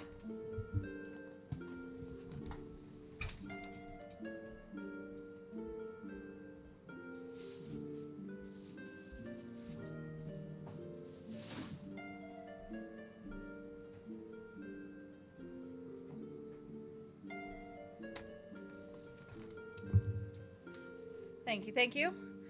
He's decided to, since I yelled at him for being in the living room, he decided to come into the kitchen and go to the top kitchen cabinets because he can reach them by jumping on the fridge. And he decided to scratch at the vent. So, you'll probably hear me yelling Kai a little bit, so I'm so sorry. But anyway, our next question is, what does this want from you? And then, oh, so we can ask all questions, because before we haven't been able to ask all the questions. I'll just go in order, because I do want to know this, too. Alpheon's smile turns faint. It wanted me to repel the Theans, and I did. Now it wants me to snap Alpheon out of his minstrel act, responds Autry. Which is not going to happen, Alpheon retorts. His eyes beg you to change the topic. One more thing. Autry, what happens if I deny one of the voices that guide me? You briefly explain the situation to her. Anilia's pride in her life and her mother's opposing desires. Entertain the grudges of the dead, and they will offer themselves to you, responds Autry. Deny them, and they will return to the abyss. Alpheon nods. He did tell you as much when you visited him at the Rose. I refused some of them, released them into the embrace of the abyss, responds Autry. I could not abide to their wishes, for I found them repulsive. Woo, okay, interesting. Alpheon made it seem like you were only had things to lose if you did not abide by the voices. But Autry makes it seem like we can pick and choose. And, like, there's nothing wrong with refusing them. Okay, that makes me feel better. Because I'm like, am I going to be just haunted by the dead forever if I don't want to help them? But it looks like we can pick and choose. And we can send their souls away if we don't want to help them. All right, I like that. That makes me feel a lot better. Because I have a feeling, I feel like I'm going to make some really bad choices if I, like, am forced to answer all these spirits' whims.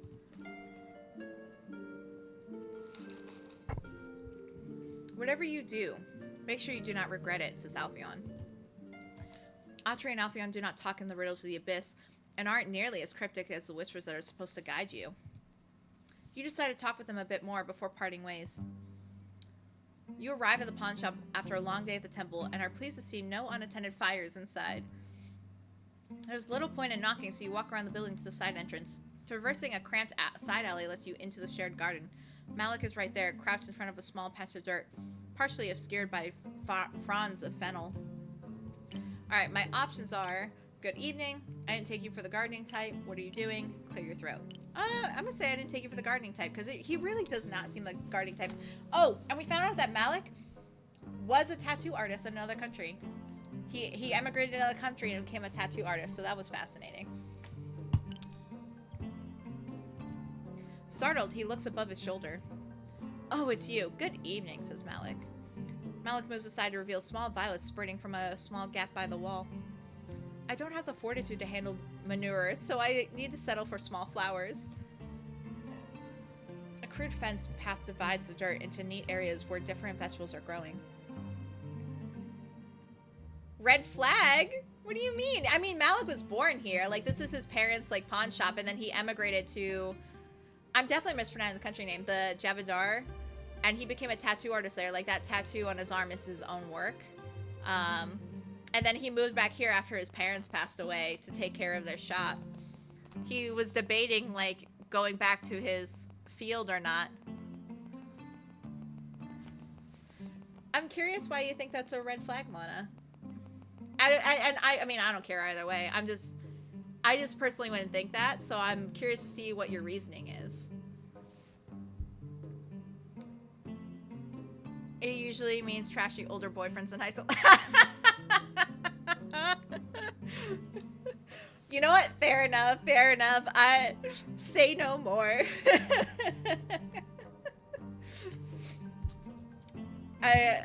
See, this is why I like asking follow-up questions for you, Lana, because you say the best things. Just in my case, I know of 3. That's a lot in one lifetime. I'm so sorry, Lana. Glad you don't have to deal with that anymore. And hope you continue to not have to deal with that.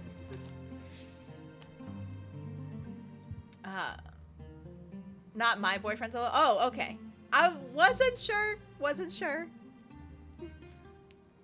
But, I mean, still, the fact that you know them still is a lot.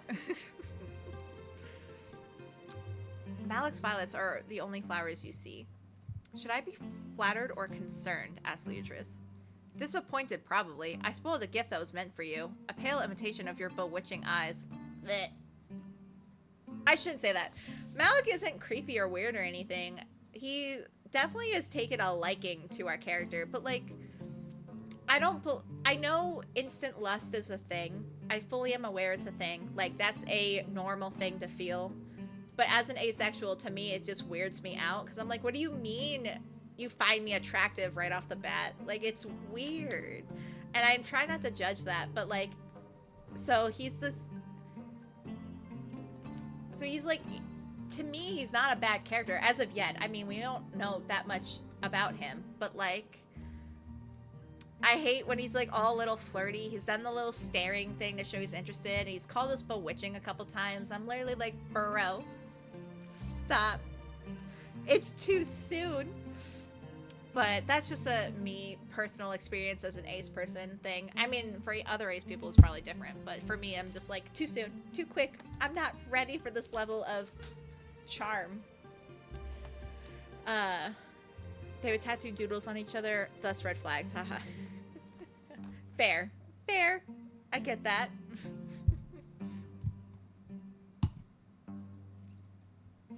He wipes his hands on the cloth hanging from his waist. I'll need a minute to put away everything. Why don't you go inside in the meanwhile? He gestures towards the side door. Will do, responds Beatrice. Instead of briefly passing through, you bathe in the splendor of the room, rich with velvet and carved wood. He joins you shortly after and you get to work. This time you sift through an entire shelf by yourself. So for added context, we're in Malik's attic? One of the floors in his pawn shop, because we are looking to see if an heirloom from Anilia's former noble house was sold here, because Anilia said her mother sold it a few months ago, and the whispers the shadows kind of directed her to Malik's shop. But the problem is they don't know exactly when it was sold, and the records weren't that great. So they're both in the archives of the pawn shop looking to see if they can find any sort of way to figure out if the heirloom was sold there and what the heirloom is, because they don't even know what the heirloom is at all. And they need this heirloom to show proof of nobility for Anilia, the seamstress that we met last stream. So just some added context, and of course, if you have any questions, feel free to ask, in case I missed any, like, context details. Malik steals glances at you, and you feel the shadows within him burn, contained within his heart. For now. It doesn't help that we can feel people's emotions. As an envoy, part of her thing is to feel people's emotions, and I'm just like... Boy wants us badly. I want a spray bottle for him. I literally want to just... Wish I could just do... Hold on, where am I?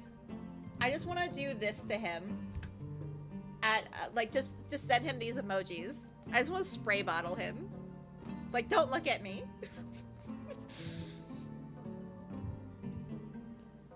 I roleplay Betazoid and Trek, so loving the concept. Yeah, I get that, I get that.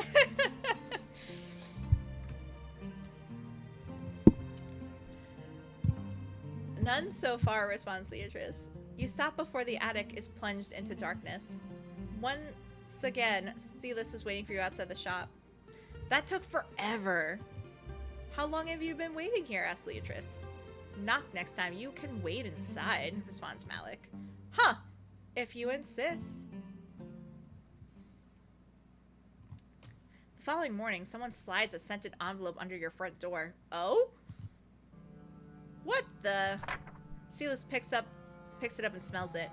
This comes from the mist. Same perfume. Oh my god. Seriously? Like, seriously. For the love of Sylus and Marinette, I want to date both of them, but also they should be dating each other. Can we just be, like, a throuple at this point? Because, like, the fact that Sylus is like, yep, this is her perfume, and I'm even like, girl, I didn't even smell her. What do you mean?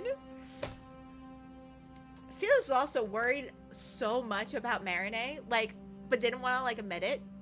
She kept being like, do you think the miss is alright? And I'm like, I thought you hated her. What do you mean, is the miss alright?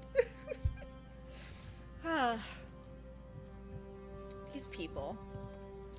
Anyway, the blue wax seal is imprinted with an ornate M.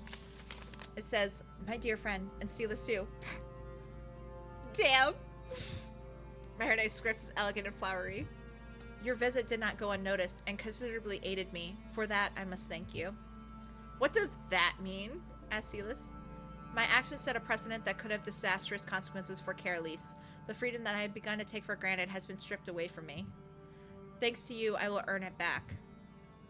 Oh wow, you make her sound remorseful, says Sylus. So that does mean that the halls have a gowl of their own. May the shadows rend my chains asunder. The rest is for your eyes only. May I thread my fingers in your hair once more. Oh my god. Oh my god. Oh my god. My hands are on my face right now. You cannot see, but I'm just like... So, alright, for context for that note, we were at the pawn shop, Marinette and I, and Marinette was looking at this comb, this really pretty comb, and she just went ahead and, like, put it in my hair for me, and then called me pretty, and then bought the comb. So that's what she's referencing. Marinette, please. Don't make my heart flutter like this.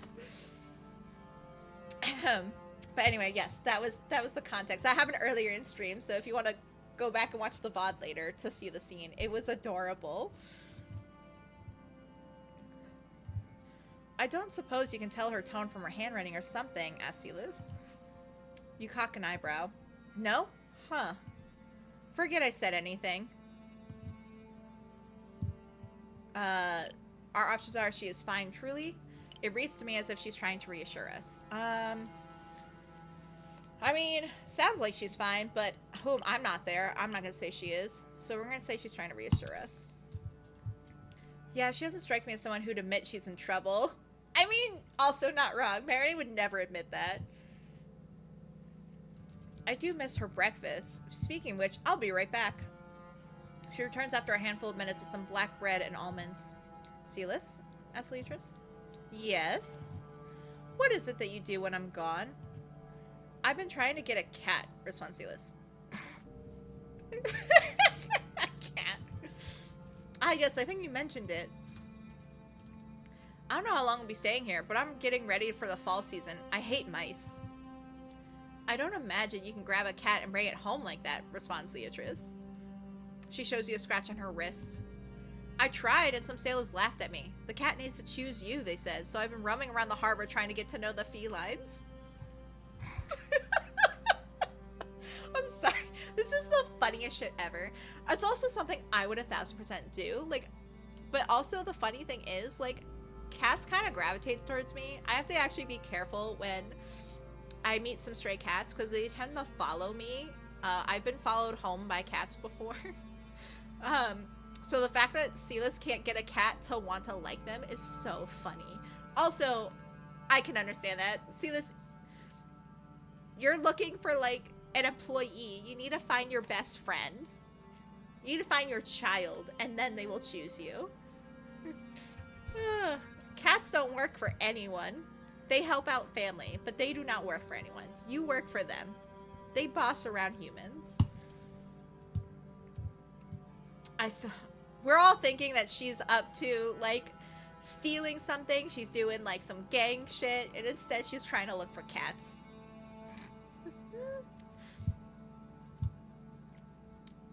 But anyway, there's work to be found there as well. They always need help with unloading the vessels. Alright, our options are, how do you like the job? You've never brought me to the harbor. You're keeping yourself busy. You should get the scratch seen by someone. That sounds too nice. Not that I don't want to be nice to Sylus, but we're not romancing them. I actually, yeah, we were never brought to the harbor. Why not? I'm curious. You've never brought me to the harbor.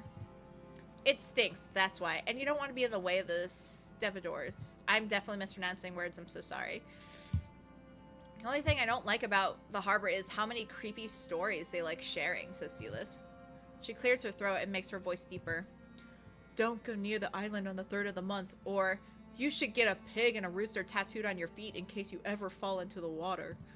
Or my favorite, if you ever catch a glimpse of a siren, blind yourself with salt and twist your earlobes 3 times. Those are some colorful superstitions, says Leatrice.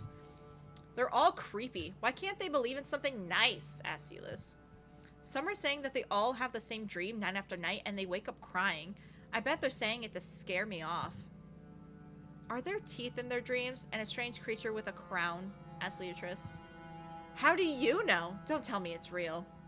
Asks Sylus. A sailor told me about it as well in the temple. He wanted me to transcribe the dream.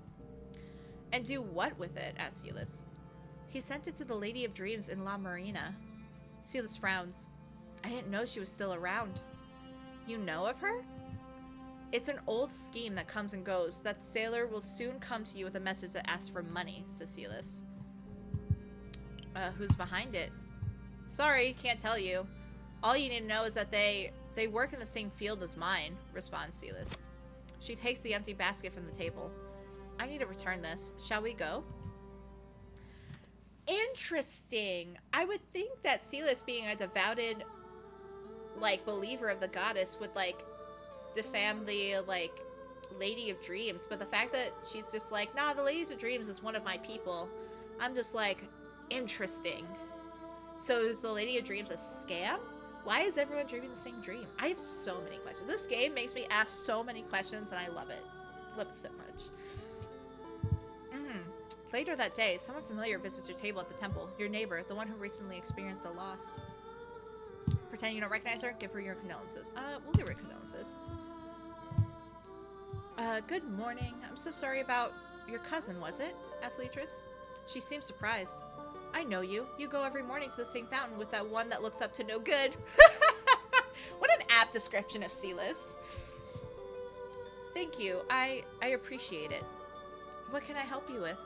Asked Leatrice. I need to tell his wife that he's with us no more. He was sick, you see. Came to Caroline to take it easy and heal, but he never did. It got worse by the day. Her message is brief, and her eyes swell with tears as she dictates it to you. May the Prime bless you. Thank you. After she is gone, Brother Mattia comes by your table.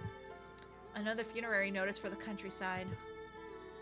The second of today, responds Leatrice. This surge in deaths is so close to the solstice, it's a terrible omen. Could you do me a favor, Leatrice? It depends. No, I'll say yes. He's been nice to us. I mean, they don't give the creepy vibes. All we've been doing is, like, reading and writing for the common people that don't have those skills. Could you record on the side how many funerary notices you write a day? Asked Brother Mattia. It shall be done, responds Leatrice. Thank you. Could you also note where the deceased came from? You think back to your neighbor and all the people before her who had information their loved ones of their loss. Now that I think about it, all the funerary notices of today were about peasants. I addressed them to their spouses or children. They were from the countryside, but died here in the city. I don't imagine you were told how they died, asked Brother Mattia. Remember to stay hydrated. Thank you for the hydrate, Sinister. Let me go ahead and get my sippies in.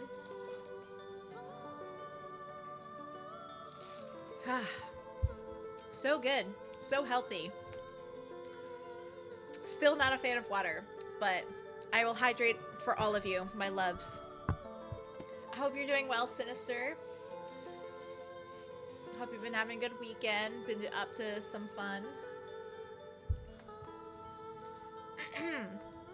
The lady that just lives the street over, I saw her wash linen stained with copious amounts of blood. Could it be a disease? Asked Brother Mattia.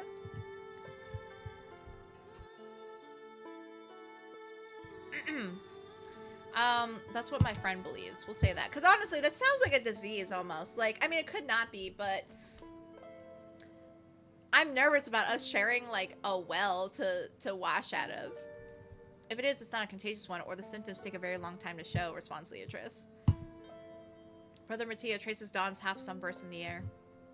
I will inform the archivist of Dusk about it. He takes a few steps, then turns back to you. Thank you again. You bless us with your service. Bells toll all over the city, marking the end of the day. What should you do with your evening? I could help Sylus find a cat, or we can go with Malik to find the heirloom, which I don't want to hang out with his flirty butt, but like I want to find the heirloom, so we'll go hang out with him. Hey there, gorgeous. Hope you've been well. I have been doing fabulous. Thank you, Sinister. I hope you've been well, cutie. I have so many cuties in chat today and so many cuties lurking. It's amazing. I feel so proud. Yeah, let's go with Malik just because I wanna get the heirloom. Yes. Oh, good. I can accept a return. Well, we're gonna accept because we want to go through the records. He better not flirt with me, though. Just saying. Marinette has my heart right now. I need her to get out so she can run her fingers through my hair again. You walk with a spring in your step towards the pawn shop. The voices of the dead have been eerily quiet, perhaps because they know of your singular focus. You enter the shared garden and spot a couple tending to a patch of vegetables, but no sign of Malik. His violets are doing well, however. You knock and I cannot speak. You knock, and after a couple of seconds, he opens the door. Good evening, says Malik. My options are: you're in a good mood. Did something good happen? What got you so happy? Good evening. I've been all right. Even better than seeing you stream. If I could make my model flip her hair right now, I would. Thank you, Sinister. You're so sweet.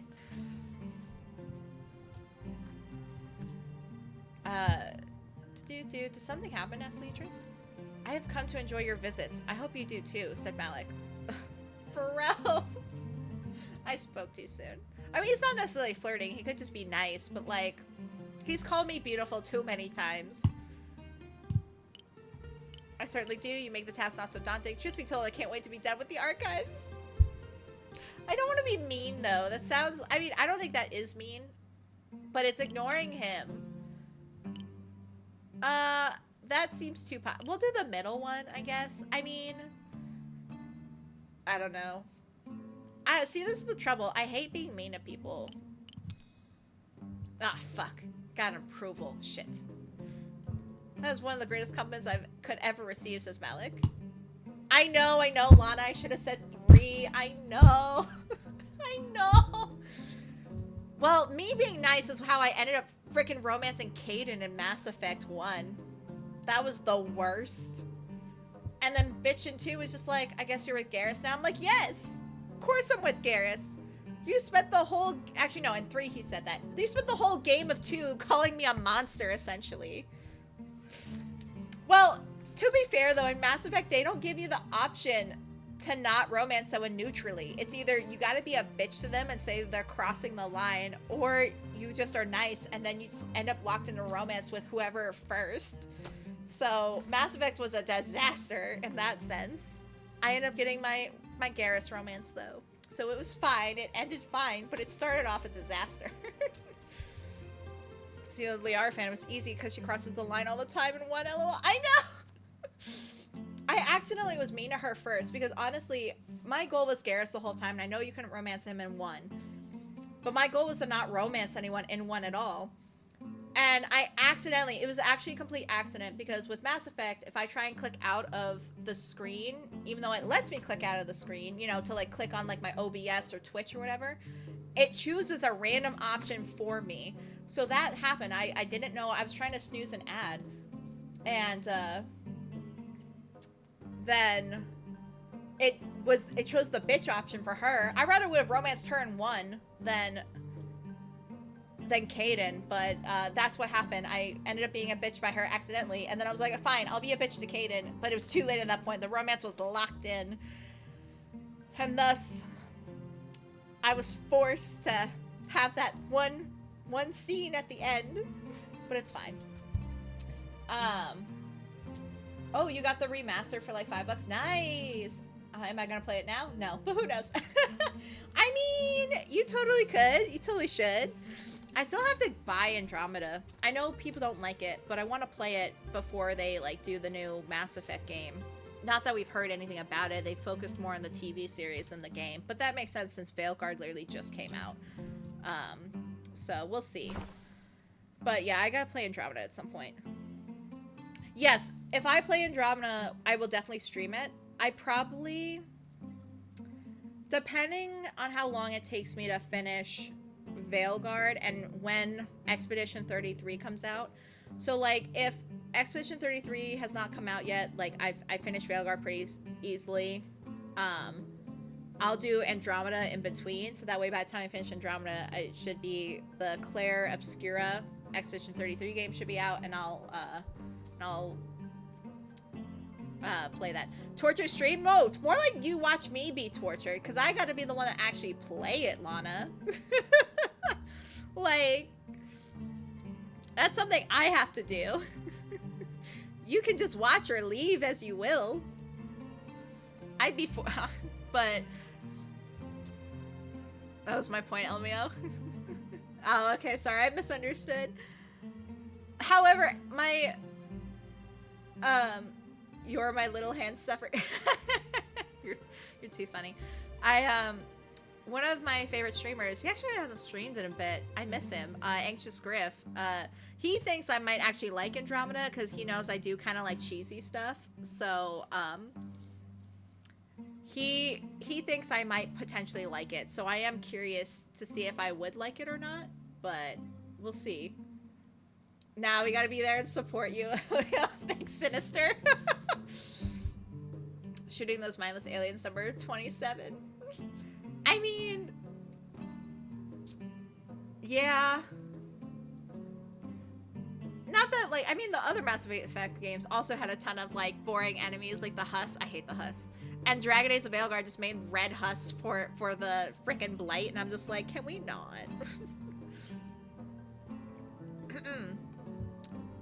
He swept the floor. The bookshelves have been dusted as well, and now there's a small side table by the entrance. Do you feel like something sweet? Asked Malik. He opens the small box on the table to reveal tiny drop-shaped pebbles. What are those? Asked Leatrice. Almonds covered in sugar. Ooh. I love candied almonds. Side note. Unrelated. I make them once a year around like Halloween time typically. I mean, oh, this is like, so like, oh, that actually makes me crave some candy almonds right now. It's that time of year. Chat goes, but I will also be waiting for the cringe. I like cringe, actually. I like feeling that uncomfortableness, you know, that makes you want to scrunch in on yourself. It's always a fun time. He takes one and eats it with a smile. It sounds extremely crunchy. I still think it's curious that we don't need to eat, but we need to sleep. Do we need to drink water? And I mean as the envoy. I mean, I know myself, I definitely need to eat, sleep, and drink as a human, but our envoy self doesn't seem to need anything. Well, I'm gonna say no thank you. He shrugs and takes another one. Shall we begin? There aren't many records left that fit the period you are searching. After a while, Malik grasps the box with the sugar-covered almonds and brings it closer. Tell me, what should I do? Asked Malik.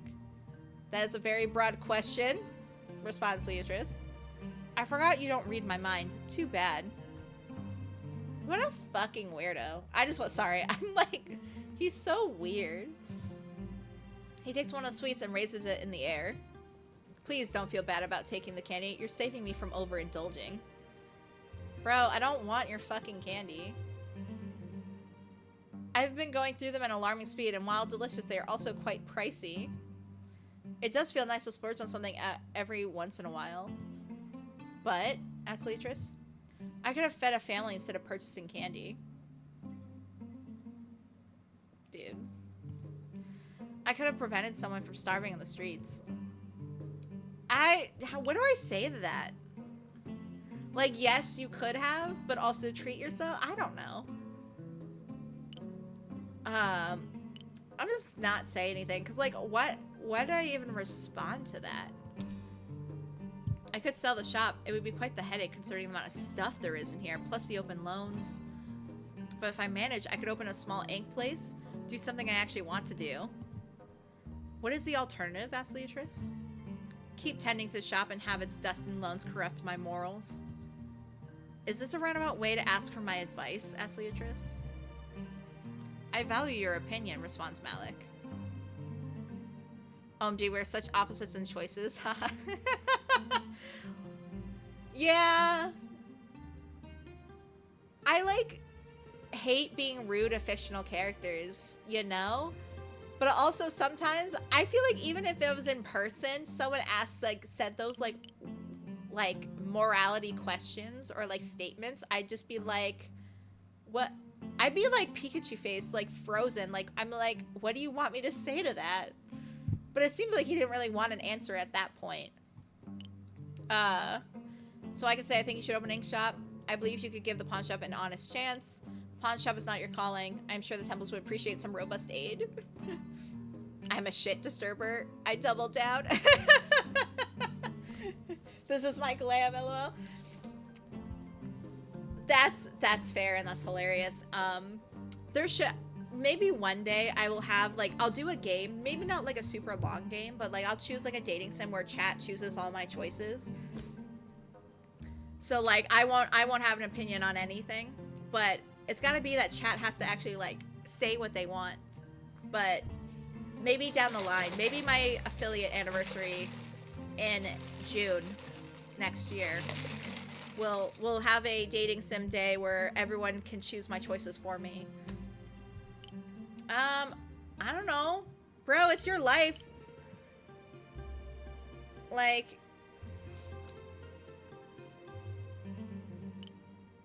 I don't know what to tell him. I mean, he obviously wants to do an ink shop. He hates being like his parents. So, I guess I'll just say an ink shop. He smiles. That is what I would love to do as well. Then why'd you fucking ask me? I'm happy you believe in me, especially since you haven't seen much of what I can do, says Malik. Thank you for lending me your ear. I told you, right? How you haunt my dreams? Ugh! I thought you were an ethereal flower for years, but you are not. You're real. I'm glad to know that who is behind my maddening dreams is as beautiful on the inside as she is on the outside. Okay. Hold up. Hold up. Pause. Pre-K pause. Wait. What is he talking? I thought he was just being a charmer, but was he actually dreaming about us? Like, did he have prophetic dreams about our existence? Because we didn't exist until, like, a few weeks ago. Like, we were literally created into existence from a ritual sacrifice. So we had no prior life. Oh, actually, that's not true. We are inhabiting an empty vessel. Actually, I lied.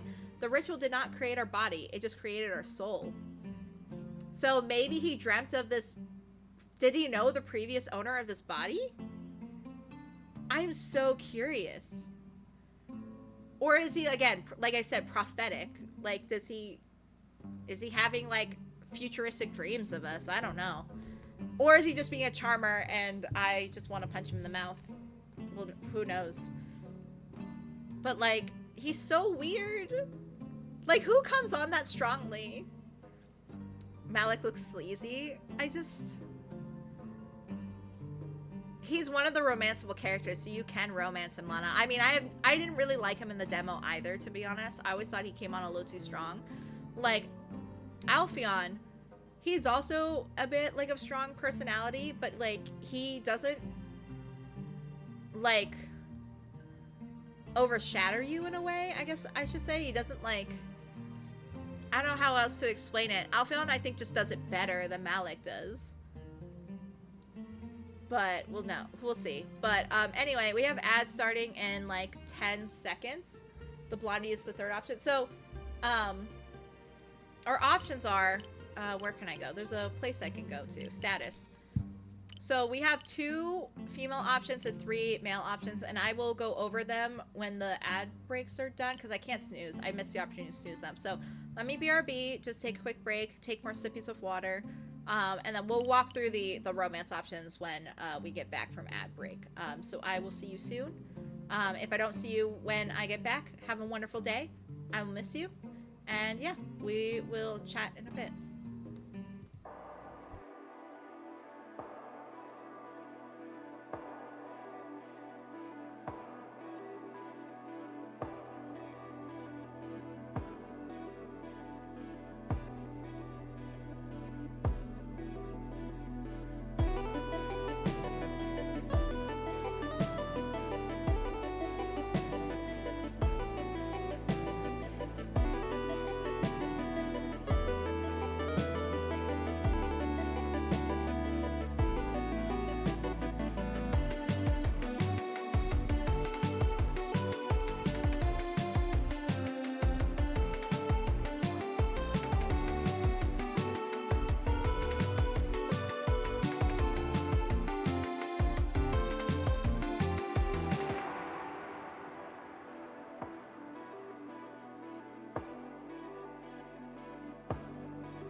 welcome back. I missed you. Thank you for your patience. If you saw ads, I hope they were interesting. If you didn't, I hope you used the time to relax and take care of yourself. So back to our romance options. So we actually can turn off, like if we don't want to accidentally romance anyone, we can turn off, we can even make it to have no romance. I did not know that. We can change this at any point. I'm keeping both on just because I just want to see, you know, I'm just curious of what would set them off and stuff, especially because, like, I mean, in real life, IRL, I date both men and women, so, like, I would like to have both available, even though I really want to date Marinee, but, right? It's a great feature, Lana. I love it. And I probably would use the turning off feature, like, in replays. Like, because I don't know how easy it is to mess up a romance, which is why I want to keep it on. Because I just want to learn the aspect of this game on my first playthrough, because I have not played this game before. So I'm keeping them both on, even though I do want to romance Marinee right here. So our options are Marinee, Sylus, the blonde. Then we have Malik. We don't know his name. He has never told us his name, but we did meet him when trying to rescue Marinee. And then we have Alpheon. So those are our 5 romance options. So yeah, and then again, I'm trying to romance Marinee. I do like him. I met him in the demo. I really liked him. He didn't say his name in the demo either. The glasses dude. He's also a mage. So I guess I'm just like people with magic. I guess I have a type in this game at the very least, is the magic users. Though I guess Alpheon would technically be a magic user. He's also an envoy like we are. I feel like his romance would be interesting on that fact alone, that he's also an envoy, but he's ignoring his responsibility as an envoy. Atria made that very clear, that Alpheon, like, is ignoring his responsibilities. So I feel like his romance will also be interesting. The only person I'm literally not interested in romancing at all is Malik. But who knows? Maybe I'll change. Not, like, for this playthrough, but maybe I'll change my mind and, like, once I finish the game and think maybe he's redeemed himself in a way. Not that he has done anything atrocious, but he creeps me out a little bit. He's too strong. He comes on way too strong. Thank you, Lana. And yes, welcome back, Sinister. I missed you. I missed you both. I missed everyone. It was a long 3 minutes. I never thought it would end. But anyway, let's get through this so we can get past Malik and get him out of our face. He looks away. I apologize. That was... He hides his face in a logbook. The shadows dance briefly on his face before nestling themselves in his arm.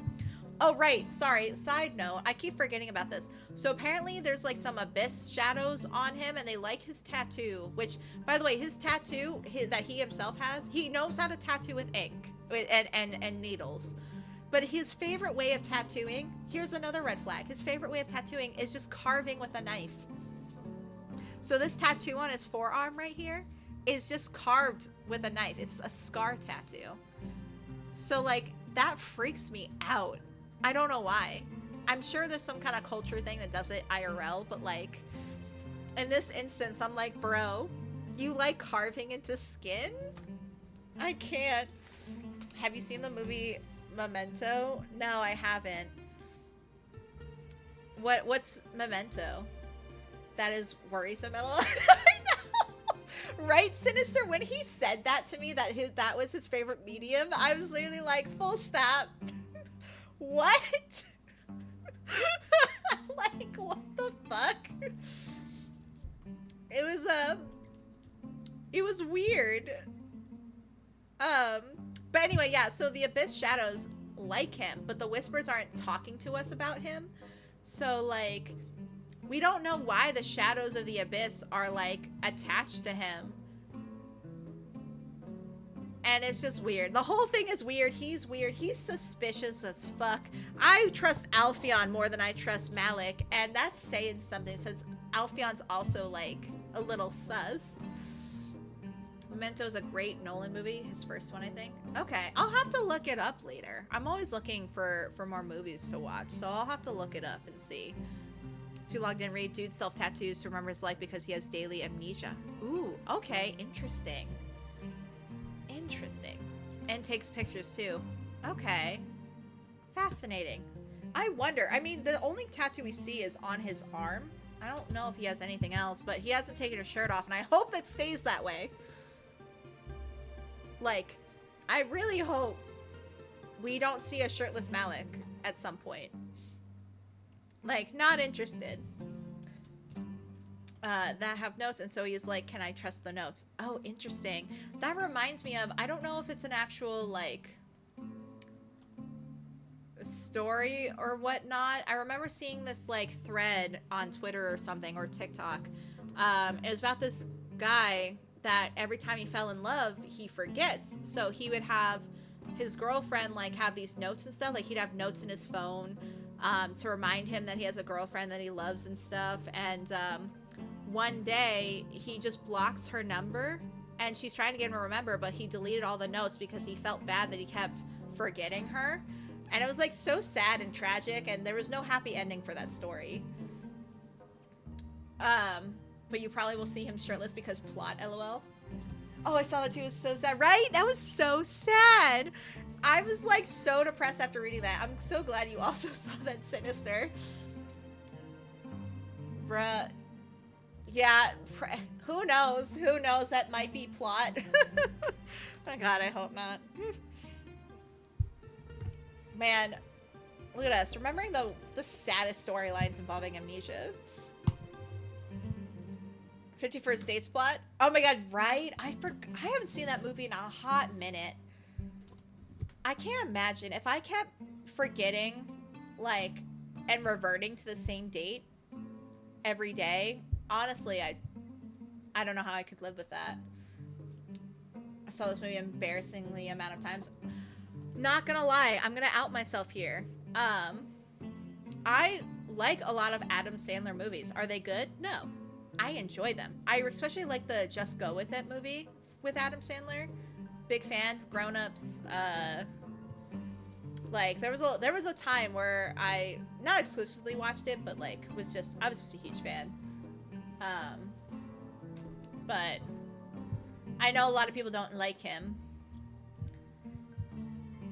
But I did like a lot of his like older movies. Oh, are we gonna learn about the scar?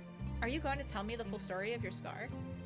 Which one? Asked Malik. Oh, right. The scar on your face, or the one. All right. Ooh, Uncut Gems is excellent. Yes, I agree.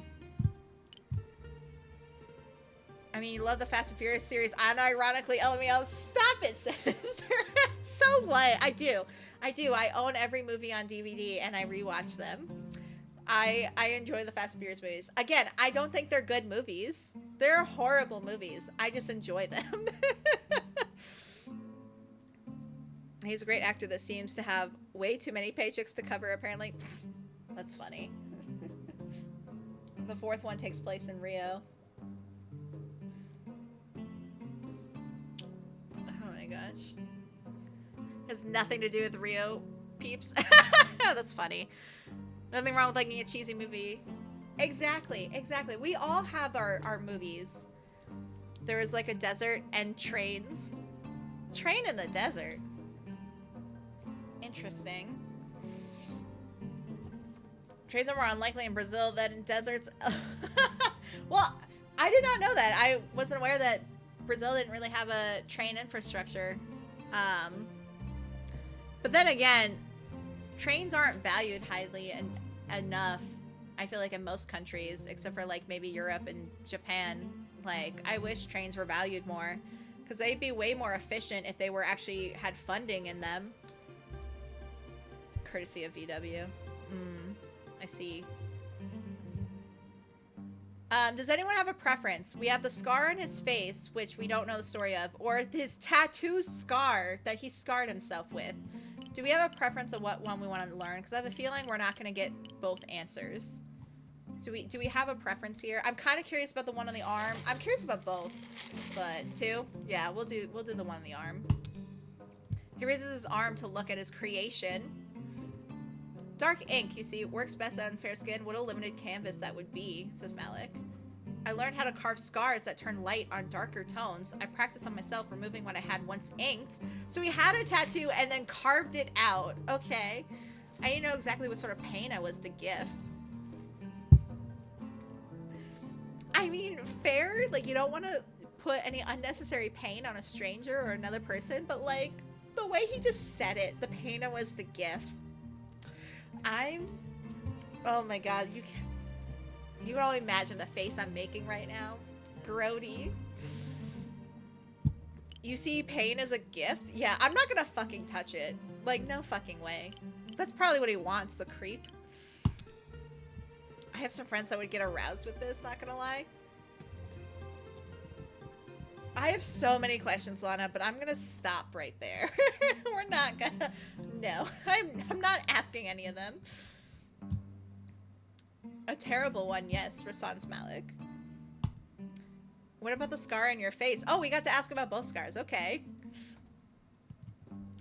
I was young. So young, in fact, I don't remember what happened.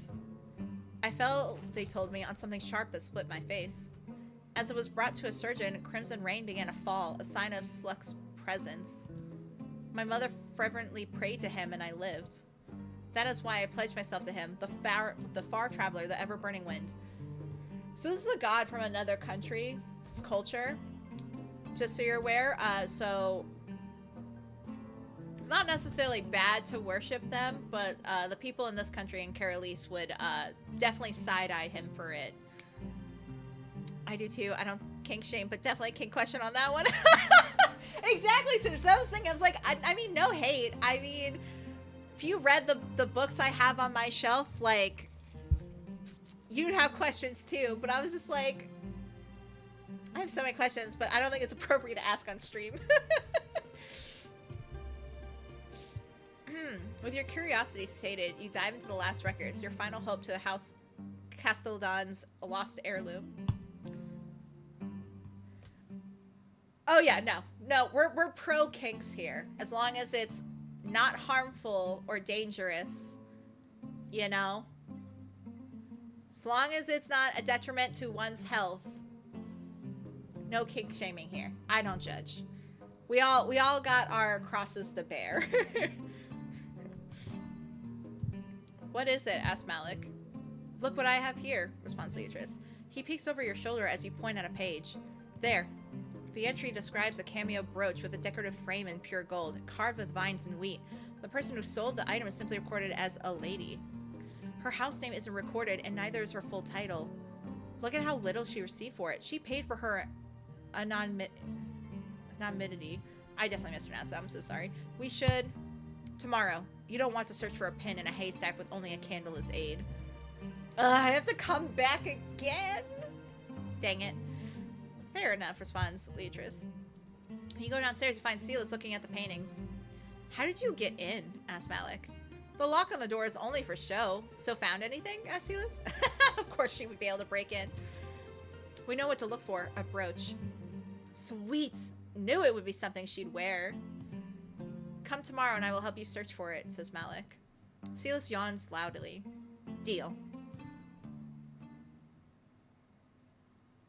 I'm very curious to see if Anilia, because how I played it is that I was gonna have my character have Anilia make the choice. Like if she wants to be noble again, great. Two birds with one stone. Anilia gets out of poverty and the spirit is happy and we get to consume it. But if Anilia doesn't want it, then we cast the spirit into the abyss.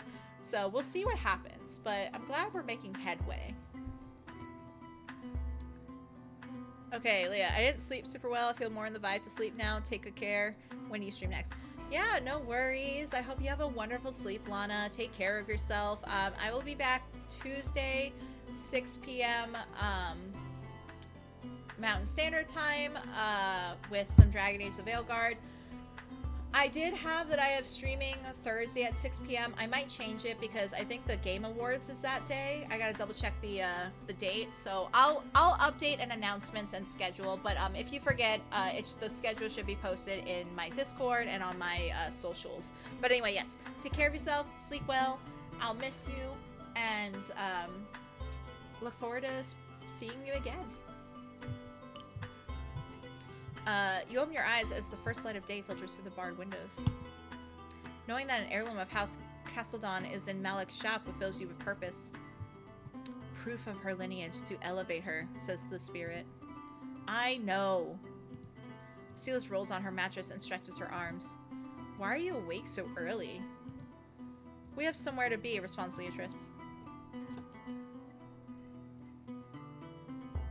As you take the bridge that connects the eastern hold with the heart, someone waves to you. The neighborhood came to the temple. I'm gonna wave back. Who are you waving to? Ah, wait, that lady. Sylus waves to her as well. You can barely recognize the hand of piety. The floral design previously carved into the dust-caked window is gone. The glass is now sparkling clean. I'm surprised the guy isn't sick of us yet, says Sylus. Psst.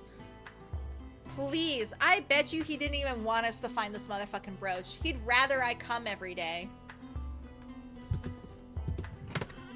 When you enter, the candles are lit, but there's no sign of Malik. What is with this habit of leaving burning candles unattended in a crowded fire hazard? Just saying. Malik? Asks Leatrice.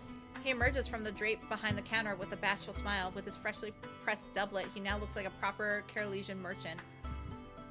My apologies. I just received this and I was making sure it fit. They like to live dangerously, LMAO. Right? I shouldn't care. If he burns down his shop, that's his problem. But I'm also like, bro.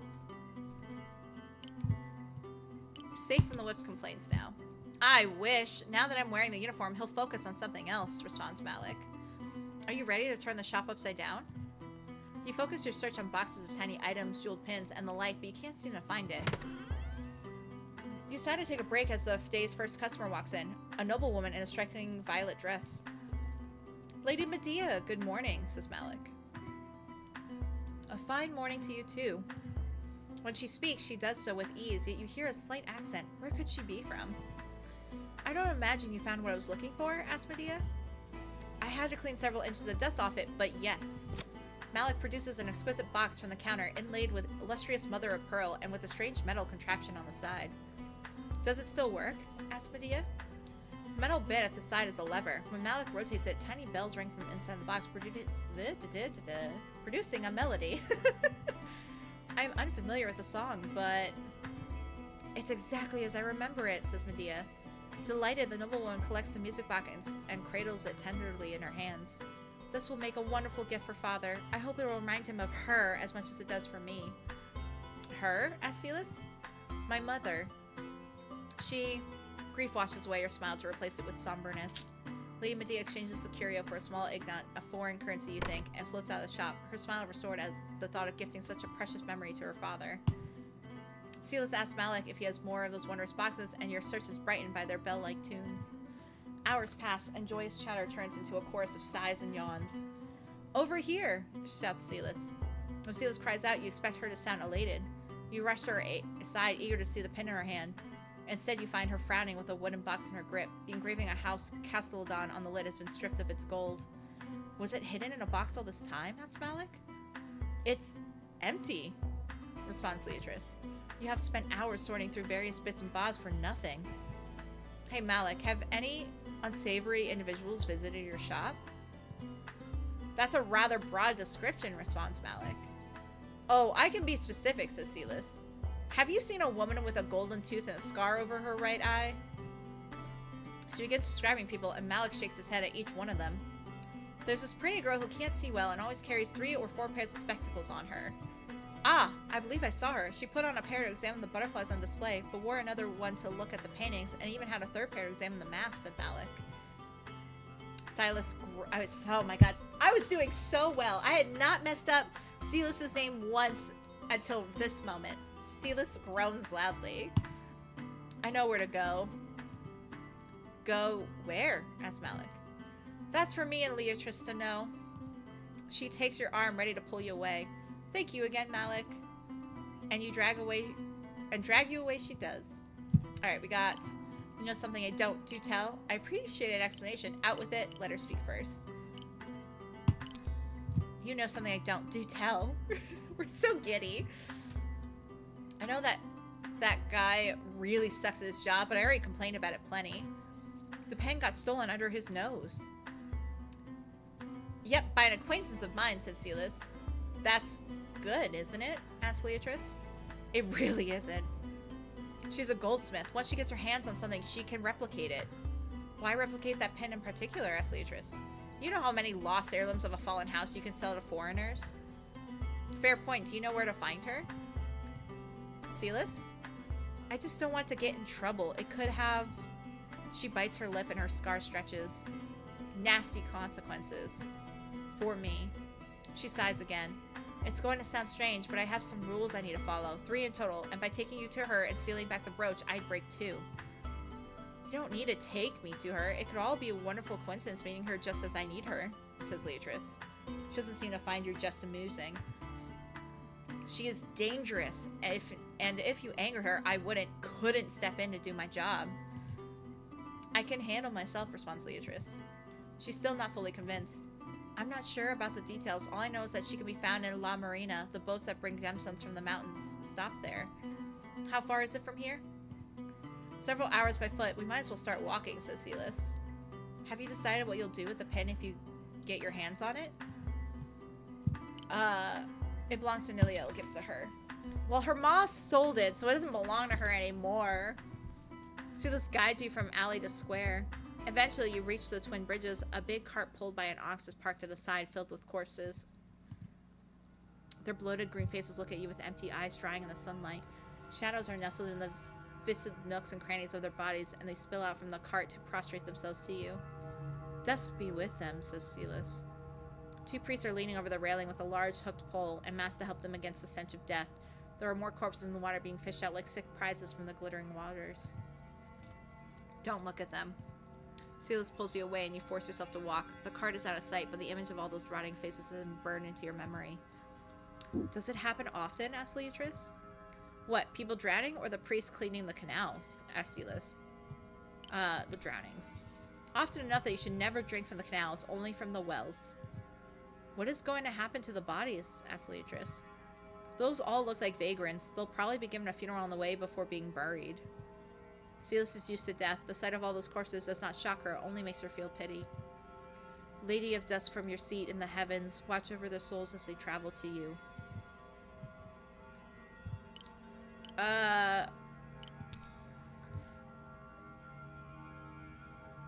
Neither was the abyss, because it does not concern itself with the dead, only with the living, and you. The shadows that offered themselves to you did so to soothe your troubled heart. Once you cross the twin bridges, the eastern hold opens itself to you. The sun shines brightly in the sky, reaching even you with its warmth. Are you baking alive in that cloak? Asked Sylus. Should I? I know I would, responds Sylus. As you cross the easternmost gate, one of the guards stops you. Miss? He is addressing you. Yes? He nods towards Sylus. She's not bothering you, is she? Asks the guard. Ma'am, sir, obviously not. Why would you ask something like that? She isn't, you are? Shake your head. I'm her bodyguard, responds Sylus. He hums and looks between Sylus and you. Very well, you can pass. Once you're out of the earshot, Sylus makes a vulgar gesture to the guard's back. At least you stuck out for me, thank you. Anytime. The cobblestone path soon becomes dirt and splits into a fork. To the Forester's Hide, to La Marina. We're gonna ask about the hide. Is that the forest? Asked Leatrice. Yep, only nobles are allowed to get in. They use it as hunting grounds. Well, no, normal people can also enter, but they need a permit. So nobles are not normal people? Asked Leatrice. She chuckles. You mostly meet wagons on the road loaded with ore and timber. What can you tell me about the woman we're looking for? She goes by many names, and I have no idea how she keeps track of all of them. I know her as Renza. She wears spectacles and keeps losing them, so she has several pairs on her. Didn't you say she's a goldsmith? Shouldn't she wear the uniform? Only the owner of the shop has to. She used to work for a couple of them, then I think they caught her stealing and banned her, not before teaching her how to do the job. It should be easy to find her, says Leatrice. Doesn't she require a forge? The smell of brine mixes with that of animal oil and acre metal. La Marina reminds you of the noisy buildings that spill out of those city walls, used as workshops for undesirable jobs like butchering and candle making. In the distance, you see the skeleton of a ship being built. I hate this place. I always get sand in my shoes, says Sylus. A priest dressed in the darker red of the Lady of Dusk approaches you. Could it be? Sylus, what are you doing here? He bears a scar on his lip just like Sylus herself. Bodyguarding, says Sylus. I see. May the Lady of Death smile upon you. He bows to you and walks off. I have so many questions. What organization is Sylus a part of? Why do they all bear the same scar? Like, I mean, I'm guessing that's like their gang marking, but still, a priest is a part of it? So many questions. So many questions. Anyway, a friend of yours, asks Leatrice? No, he is not my friend, says Sylus. Didn't you describe him to Malik earlier today? Yep. Does he operate in your circles? Yeah, responds Sylus. Why didn't sorry, words. Why didn't you ask him about Renza? I don't want him to get suspicious, says Sylus. She looks around. This looks like a good place as any to start looking for her. Let's look around. A ferocious heat leaves the doors and the many forges. Nearby, the rhythmic sound of a scalpel on stone marks a stonecutter's job. Yay, cult markings! Right? I'm like, is it a cult? I mean, Sylus is very religious. But, like, a cult of thieves? I mean, I guess, yes. Like, cults do steal sometimes if they need funding. But, like, I both love that this is my first playthrough and also hate it because I just want to know things. And I'm so impatient. And this is a longer, like, dating sim game. So we're going to be playing this for a few weeks. And I'm just like, I just want to know.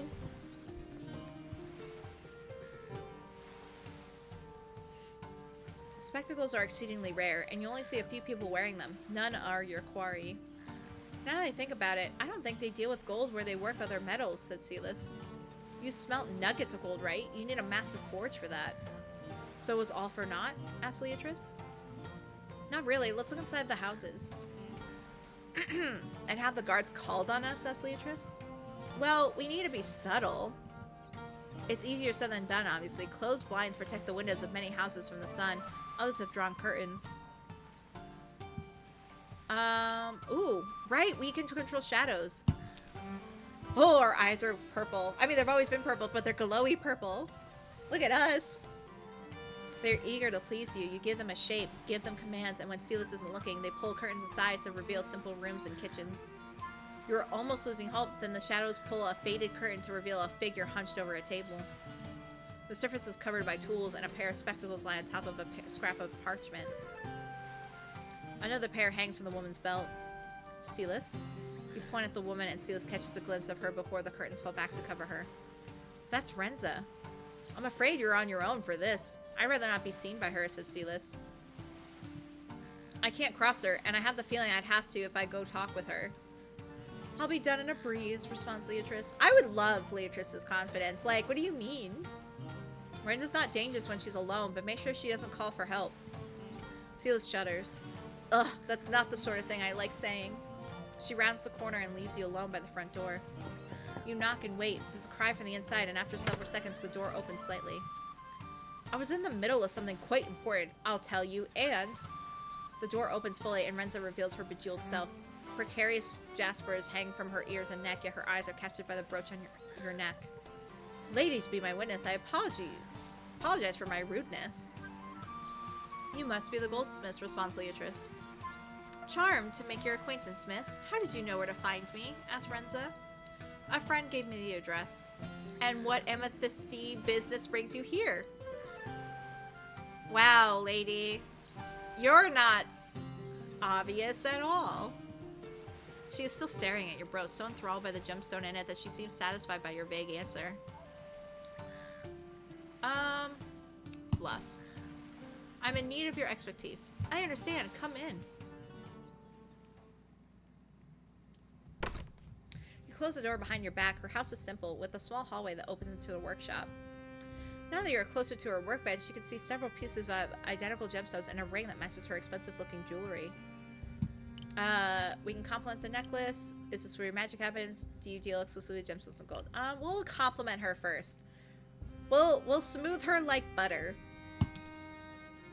Thank you. I made everything myself. There's a ring as well, but don't wear it while working. Your small talk forces her to play host instead of returning to the workbench. Among the various tools upon it, you spot a copper string of wheat and vines that turn shinier. It's been covered in foiling to imitate gold. So what do you need? I'm looking for a brooch with a House Castellan's crest all around. Renza takes a step back to conceal the table behind herself. Sounds lovely. I could probably make it for you if you had a better description. Some drawings would be nice too, says Renza. You know she's lying, and now that she let you inside, you can drop the act. Enough, Renza. She flinches. That's not the name I give to you, Mrs. Like You. Where's the brooch? Asks Leatrice. She holds her gaze for several moments. It changed hands yesterday. Who did you sell it to? I can't tell you for free, says Renza. What's your price? Asks Leatrice. Her smile turns ever so devious. A look at that pretty brooch of yours. I'm gonna save just in case. We'll overwrite this, yeah.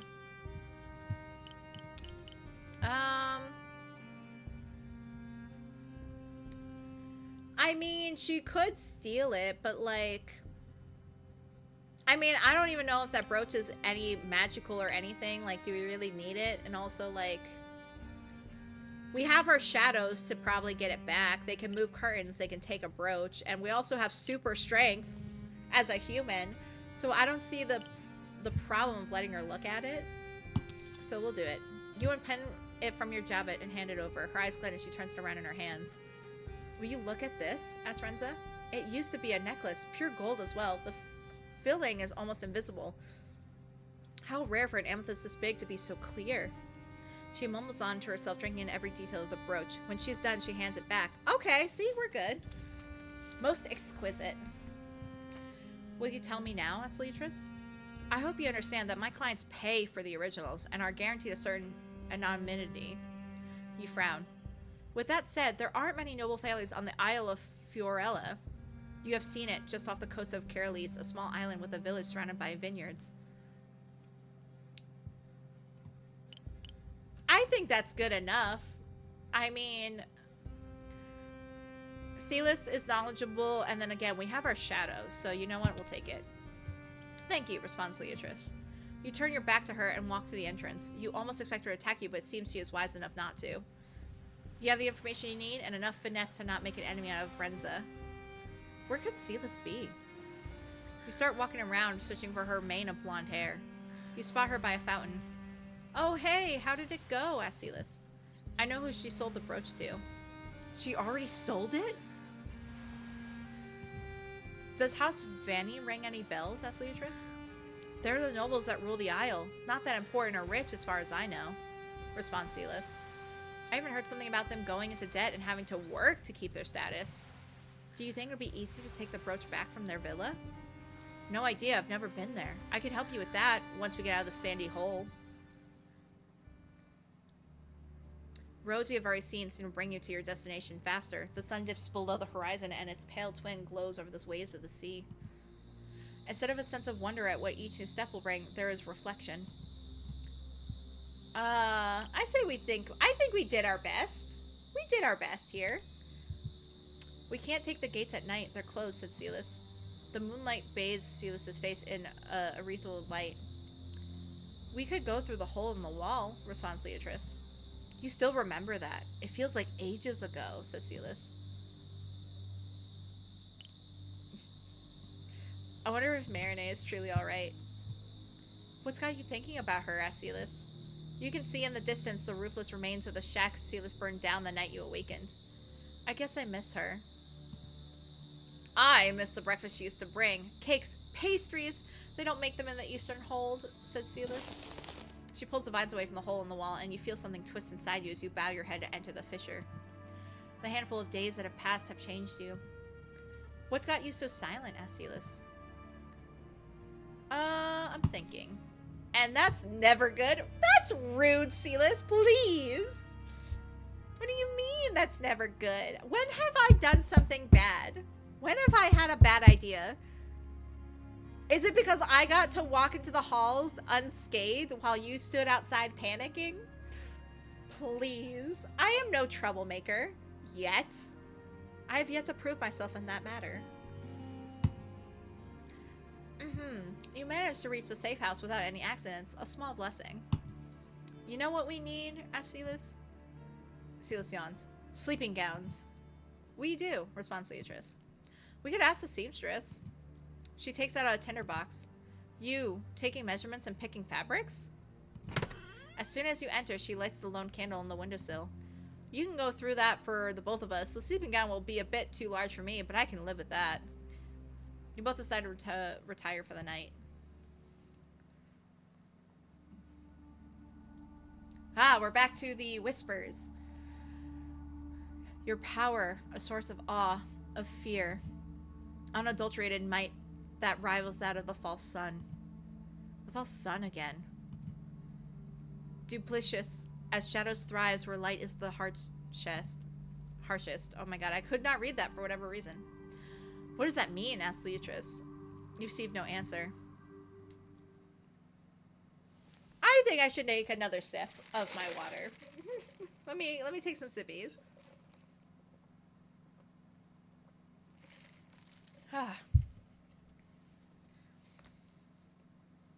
You wake up when the sun is yet to emerge and walk to the harbor with Sylus. The docks swell with people already this early in the morning. The depths ensnare their thoughts, weaken their will, poison their souls, say the whispers. A new voice, a new whisper to guide you. What could it want? Ugh, the smell, says Sylus. The briny, fishy smell is atrocious. Sylus fans her face while you resolve to hold your breath. All around you, anglers divide their hauls and repair nets. Vessels are loaded with crates and barrels. Hired guards stand in front of the open gates of a warehouse, ensuring nobody goes in. Where's the ferry? Asks Beatrice. Good question. Can't say I've ever taken it, responds Sylus. Have you ever been on the Isle? Nope. Not gonna ask. Look, some people are boarding that boat, responds Sylus. She points at a small vessel with a single sail and oars. You approach it, but a glance is enough to tell you that there is no space for you. We are not overcrowding that, says Sylus. There are plenty of rowboats on the shore that are being used as seats or backrests and not big enough for 2 people. Sylus, what about those? Asks Beatrice. Rowboats? I don't know. Without a sail, the journey will take a while. I can help. Right, I could too, says Sylus. We also need to discuss what we're breaking into, where and how we're getting in. She squints towards the aisle. Yeah, I say that's a good idea to, like, discuss that not on a ferry with other people. Especially a crowded ferry. So I say a rowboat is the way. That white building on the top is the place, I reckon, says Sylus. She walks over to the rowboats and produces a handful of coins from her pocket. 5 copper going to Fiorella, 5 when we return. Who's up for this? The anglers look at each other. Make it 6 each and you have a deal, goes the fisherman. She takes some more money from her pockets. Fair enough. A bit more on the left. You end up on the oars by yourself. The fisherman does not even question your strength. He seems happy to get paid for an even easier job. I love how no one questions that I am like Wonder Woman, Warrior Woman here. I have no muscles whatsoever, but I have super strength. That's too much. Put some more strength on the right, says the fisherman. You follow his instructions, but the rowboat is not angled towards the aisle. Ask him if he's sure. The current will correct the course. Keep rowing. As you inch closer to the aisle, you can see the small village on the shore towards the Carolise. A sun-bleached villa rests atop the rock in the middle of the aisle. Wait a second. Sir, cover your ears, please. The rowboat stops. He complies with an eye roll. That looks very similar to a couple of villas I've already been to. I assume we're taking the brooch, asked Sylus. I'd rather avoid that if possible. Really? We can't afford to buy it back. Perhaps we can borrow it. Reuniting Anelia with proof of her lineage, I'll bet temporarily, could be enough to appease the spirit without playing with theft. Borrow it? Really? Said Sylus. And bring it back, responds Beatrice. So you want to walk in? Ask for an audience? Yes, responds Beatrice. She whistles. How long will I have to wait? Asks the fisherman. Sylus looks at you with a shrug. Some hours? He tests the knot that keeps the rowboat secure and nods towards the tavern. You'll find me there. The eponymous village of Fiorella is in the shade during the morning and feels exceptionally quiet. Now I remember why I never go here. Alright, our options are, it's not that bad. Is it too sleepy for your taste? Let's hope the villa's more interesting. Do you want to leave already? Is it too sleepy for your taste? Asked Leatrice. You know me so well already. You search for the path that will bring you to the villa perched atop the rock. Do you think they'll let us through if we enter the grounds? I don't see any fences or gates, so probably yes. Let's go. The village's cobblestones soon turn into a dirt path that curls around the rock. Once you begin ascending it, tall cypress trees flank both sides. If there were any guards at all, they would have already stopped us by now, said Sylus. How can the village have no guards? Asked Leatrice. The Vannis are in debt. Maybe they can't afford to pay them. But they can't afford to buy an heirloom? Asked Leatrice. What do I know about their priorities? Responds Sylus. My guess is they bought the brooch so they could claim... I don't know why there'd be no money in it. I mean, I feel like Anilia's noble house lost the money, hence the mother selling the brooch. But... I don't know. Nobles are weird. Alright, the heavy doors of the villa bears a release of flowers. You take the ring of the door knocker and strike 2 times.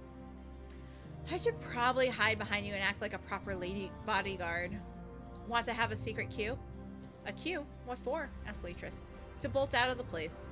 She wiggles her index and middle fingers, mimicking a pair of legs running. That's the signal. That's a very obvious signal, but okay. Footsteps come from beyond the door and she straightens her shoulders. A hatch opens and hazel eyes look out of the peeping hole. You stand on the grounds of House Vani of Fiorella. State your business. How formal. I am here to request an audience with the house's most esteemed heir. You see the young man frown. State your name. I can tell him my name. Leatrice of Carolis. Very well, wait here, please. The hatch closes and Sylus releases her breath. I didn't know you were the kind to throw protocol out of the window. You can't follow something you don't remember, says Leatrice.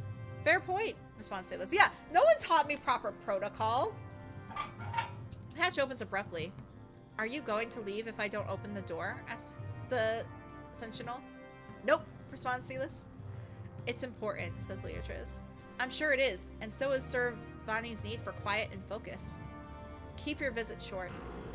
The doors unlock and open. The servant that you could barely see reveals himself as a bored-looking youth in faded liveries. Sylus looks about to whistle at the side of the villa's grand hall, but manages to restrain herself. The servant closes the door behind you and guides you to a smaller door left open. After you? Much of the study is covered in various papers and parchments, and ink bottles are used liberally as weights to keep the edges from curling. The atlas hung on the wall, while impressive, is still incomplete.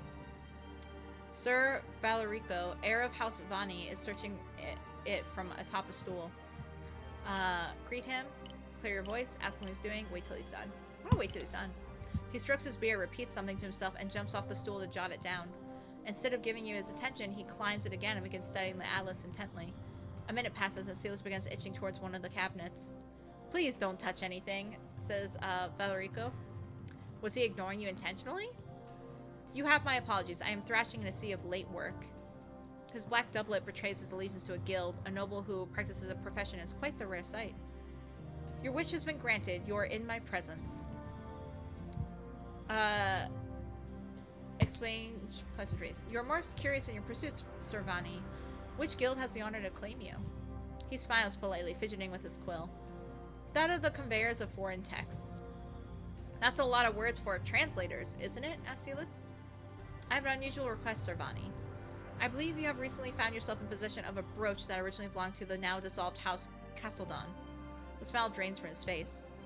I'm afraid your informant deceived you. Perhaps he'd be a better liar if he wasn't so agitated. I have no reason to believe I was deceived, responds Leatrice. Silence among you is deafening. You're the ones to break in. I would like to borrow the brooch. Borrow? I intend to return it after... No, says Valerico. Options are why not? I'm willing to negotiate. That is not an answer I'm willing to accept. It is of paramount importance to beg you. I'm willing to negotiate. I am not, says Valerico. His servant steps away from the door. Not a moment later, Sylus unsheathes her dagger. You're not the only one with a knife. Don't hurt him. The lad has nothing to do with this, says Valerico. Doesn't he? Asks Sylus. The sentinel holds the handle of the dagger as well, partially concealed in a sash.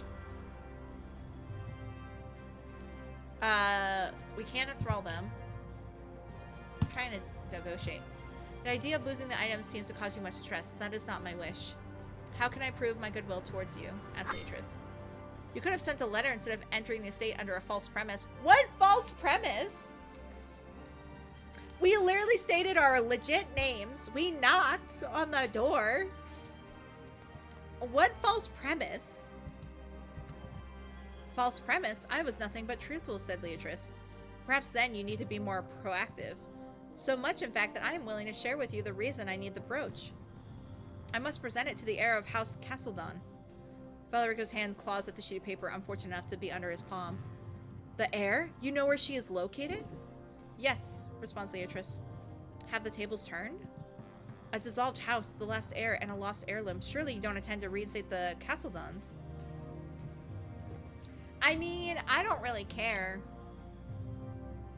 I want it to be up to Anilia, but if I'm giving her the brooch, I guess that would be my intention, so I'll say yeah, I do. I cannot let that happen. You leave me no choice. I don't like this. I don't want to intimidate a dude. I don't know his reasons. Well, Sylus is gonna hate me. Yep, Sylus disapproves. The shadows bend and curl, enveloping the noble almost gently. Behold. The pain stuns him, leaves him out of breath as his lungs fill with jagged shadows. They pierce, they cut, they overwhelm. His knees fail him. Now on the ground, Valerico screams, afraid and alone. Enough. Tears strip his cheeks. You monster! Sylus has no comeback to that. The brooch is in one of the cabinets of the study. Valerico hands it to you with shaky hands.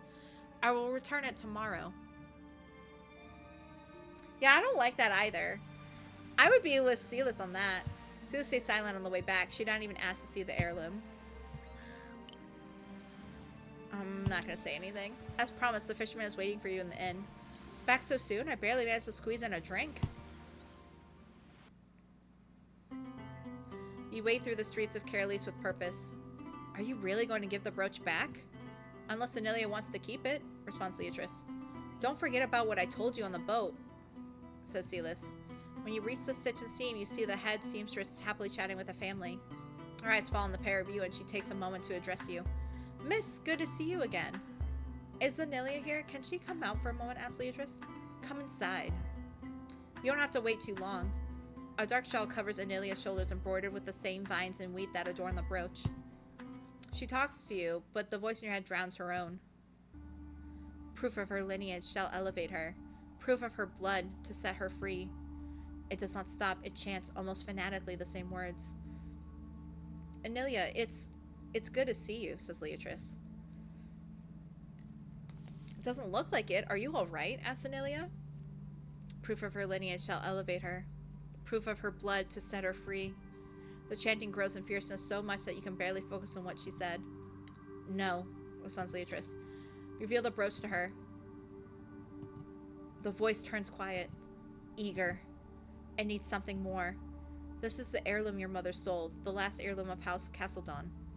How did you get your hands on Anilia? Oh, it was an ordeal, responds Sylus. You hand it to her, but she shakes her head. Take it. I don't want it, responds Anilia. It's yours, says Beatrice. Not anymore. You unpin it and stumble towards her. Huh? Stay still. You pierce her shawl with the pin and close it. I don't like this. May House Castledon take root in the virgin soil and spread the word of the abyss. For a moment you feel what Anilia's mother felt as she slit her wrists to bathe you in blood. Pride, purpose, hope. You are hungry and devour it all. Alright, so we got 1 point from that. Let's put a point in Enthrall Mind. That seems like the least violent way, even though I don't really like mind control. But like, hey, I get to be Scarlet Witch, so... But I guess again, in this place, this would be Violet Witch.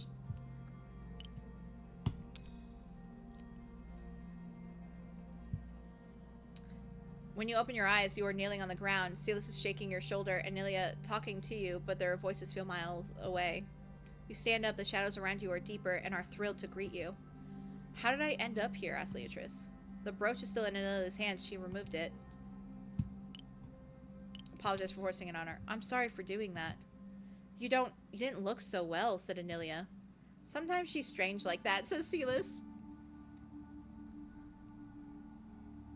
The rest of the day is hazy like the distant mist that veils the sea's edge. Once night falls, the abyss welcomes you in its blissful void.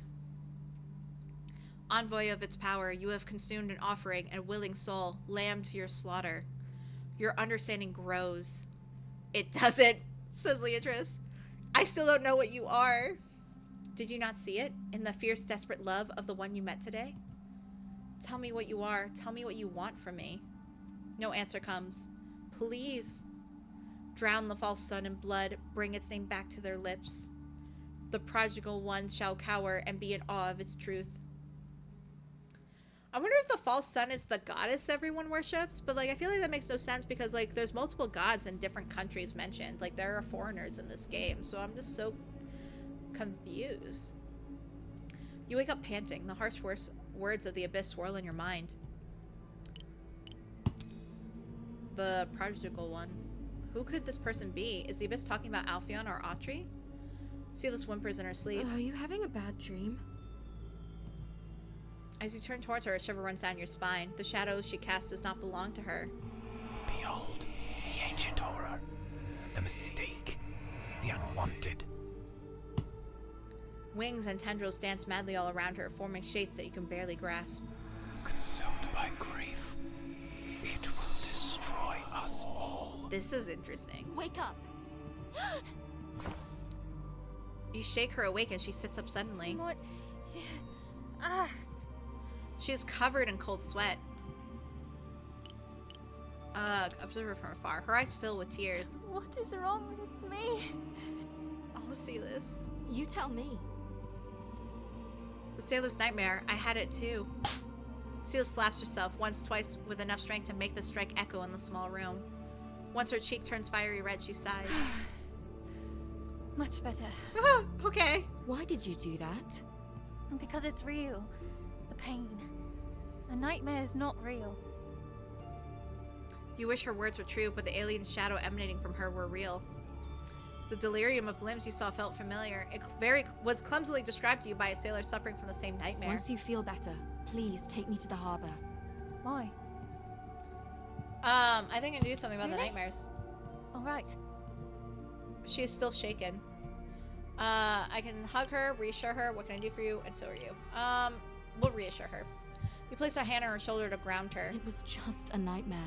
I know. She is shivering. Why am I so cold? You decide to draw her a bath and arm yourself with the buckets. Without Marine's magic, it will take you several trips to the tub. You put the buckets down and push the door open. When you do... She's back! My love is back! Long time no see. Ah! I missed you! Reach out for her. Glad to see you again. We're gonna reach out to her. You clutch her hands in yours. The warmth of her skin is wonderful reassurance. She truly is back. You're back! I had to prove my goodwill. Show genuine guilt to win my freedom back. Genuine? Enough to fool the council. She's like, I'm not apologetic whatsoever. Which she shouldn't be. She saved lives, but okay. You hear a gasp coming from the privy. Why did you make the water so hot? Hot. It's a most pleasant temperature. There they go again. Sylus mumbles something. I drew a bath for her. She... Is not feeling well. You know I can hear you, right? Marinae sits at the table. Tell me what happened while I was busy. A lot, actually. I'm gonna be truthful. You tell her of Vanillia's morning shawl and how Vines and Wheat intertwine in the Castledon crest. She listens intently as you tell her how you found out about the heirloom with Malik. What happened in La Marina? She is relieved to hear you parted with Renza amicably. What then? We went to Fiorella, the isle off the coast. We walked straight to the main gate to talk to the Vani heir. I promised I'd return the brooch to him. Sylus, you've been awfully chatty for someone who's not feeling well, says Marinae. That's because I'm feeling better. That's relief. Are you still soaking temp? Come out then. Say that's relief. Marinette shakes her head in disbelief. Back to important matters, Leatrice. What happened when you presented the brooch to the seamstress? I kind of wish we can gloss over the retelling, but it's fine. A voice that belonged to her mother, the soul that was guiding me, it gave itself to me. She accepts what you tell her like she knew all along. And you consumed it. Can you tell? In truth, I cannot, responds Marinette. While forcibly kept in the halls, I had to empty my mentor's quarters. He enjoyed journaling, and the diaries he left are a testament to his madness, your greatness, and the power of the abyss. She throws a glance at the washroom's door. Or should I say the power of the goddess to appease Sylus. They're not the same. Most definitely not. Her eyes pierce straight through you. Word has it that you breached the hall's wards for me.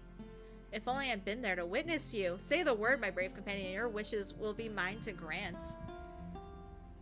The door opens and Sylus walks out, clothes yet drenched. Marinette points a finger at her. Hot wind tickles her cheeks. Sylus yells in surprise, but when she looks at herself, her hair and clothes are dry. Don't do that ever again. I was expecting a thank you, responds Marinette. Thank you for what? I want to lie in the sun for a bit and keep your finger away from me. I don't want to get drenched again. It hasn't been an hour yet and you are already arguing, says Leatrice. Right, let's do something better instead. Didn't you promise the Vani heir that you'd return the brooch? I did. To the harbor, then. I'm starving. Miss, I don't suppose you brought anything to snack on, did you? Asked Sylus. I know of a lovely bakery across the canal that might have something to snack on, responds Marinette. Lead the way. The bell tower of a nearby shrine catches your eyes. You never visit it again, but did the whisper not mention the false sun and its presence, just like the abyss did? So, miss, what did you do while you were gone? You never told us. I didn't tell you, responds Marinette. I had forgotten how sour you are, says Sylus. Sylus is interrupted by a dreadful wet noise coming from one of the alleys. Let's move. Shadows around you become to life and beckon you to come closer. Wait, says Leatrice. Desperate, they call for you and you round the corner. Crawling on the cobblestones, a peasant is inching towards you. Help! Gurgles bubble in his mouth. When he throws up, fresh blood paints his chin and the ground in crimson. They will all die, squeezed for their sweat, prized like the donkey is for its work, not for its being, says the whispers. Stupid voices, not now. Can the shadows soothe him? Can they do anything at all? Can... More spasms, more blood. The peasant collapses on the ground. Sylus, call for help. The shadows around him thrash one last time before returning inert. His limbs are already stiff when the priests of dust arrive. They carry the corpse to the temple in a stretcher. What grim work that must be, says Marinette. I could never do something like that, responds Sylus. Obviously, you wanted to ignore that poor man's plea, says Marinette. I know a lost cause when I see one, or hear one, responds Sylus. Silence falls among you. Leatrice? Asked Marinette. There's nothing I can do. His death is one of many. I don't want to talk about it. His death is one of many. Truly, asked Marinette. Countless other peasants have died a similar death. Have you not written their funerary notices? Have you not kept an eye on the reoccurring details? Will you write his notice too? They will all die, squeezed for their sweat, prized like the donkey is for its work, not for its being, says the whispers. As whisper crawls into your thoughts, your eyes fall on Sylus' shadow. It's hers, but this morning it wasn't. Do you want to go back home? Asked Sylus. No, not when you said you were starving. Aww. There is death all around you, but life must go on.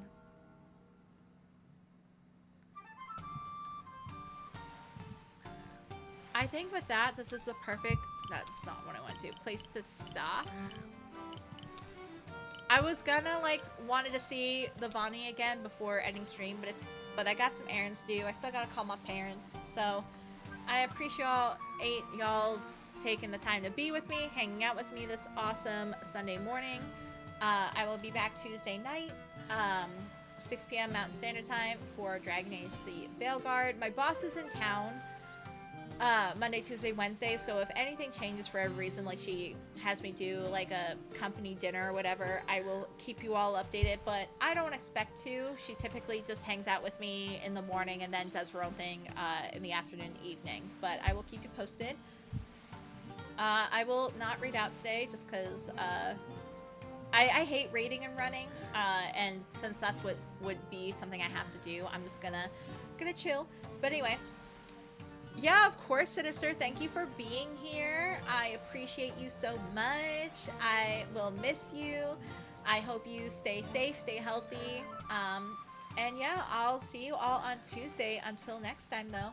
Bye.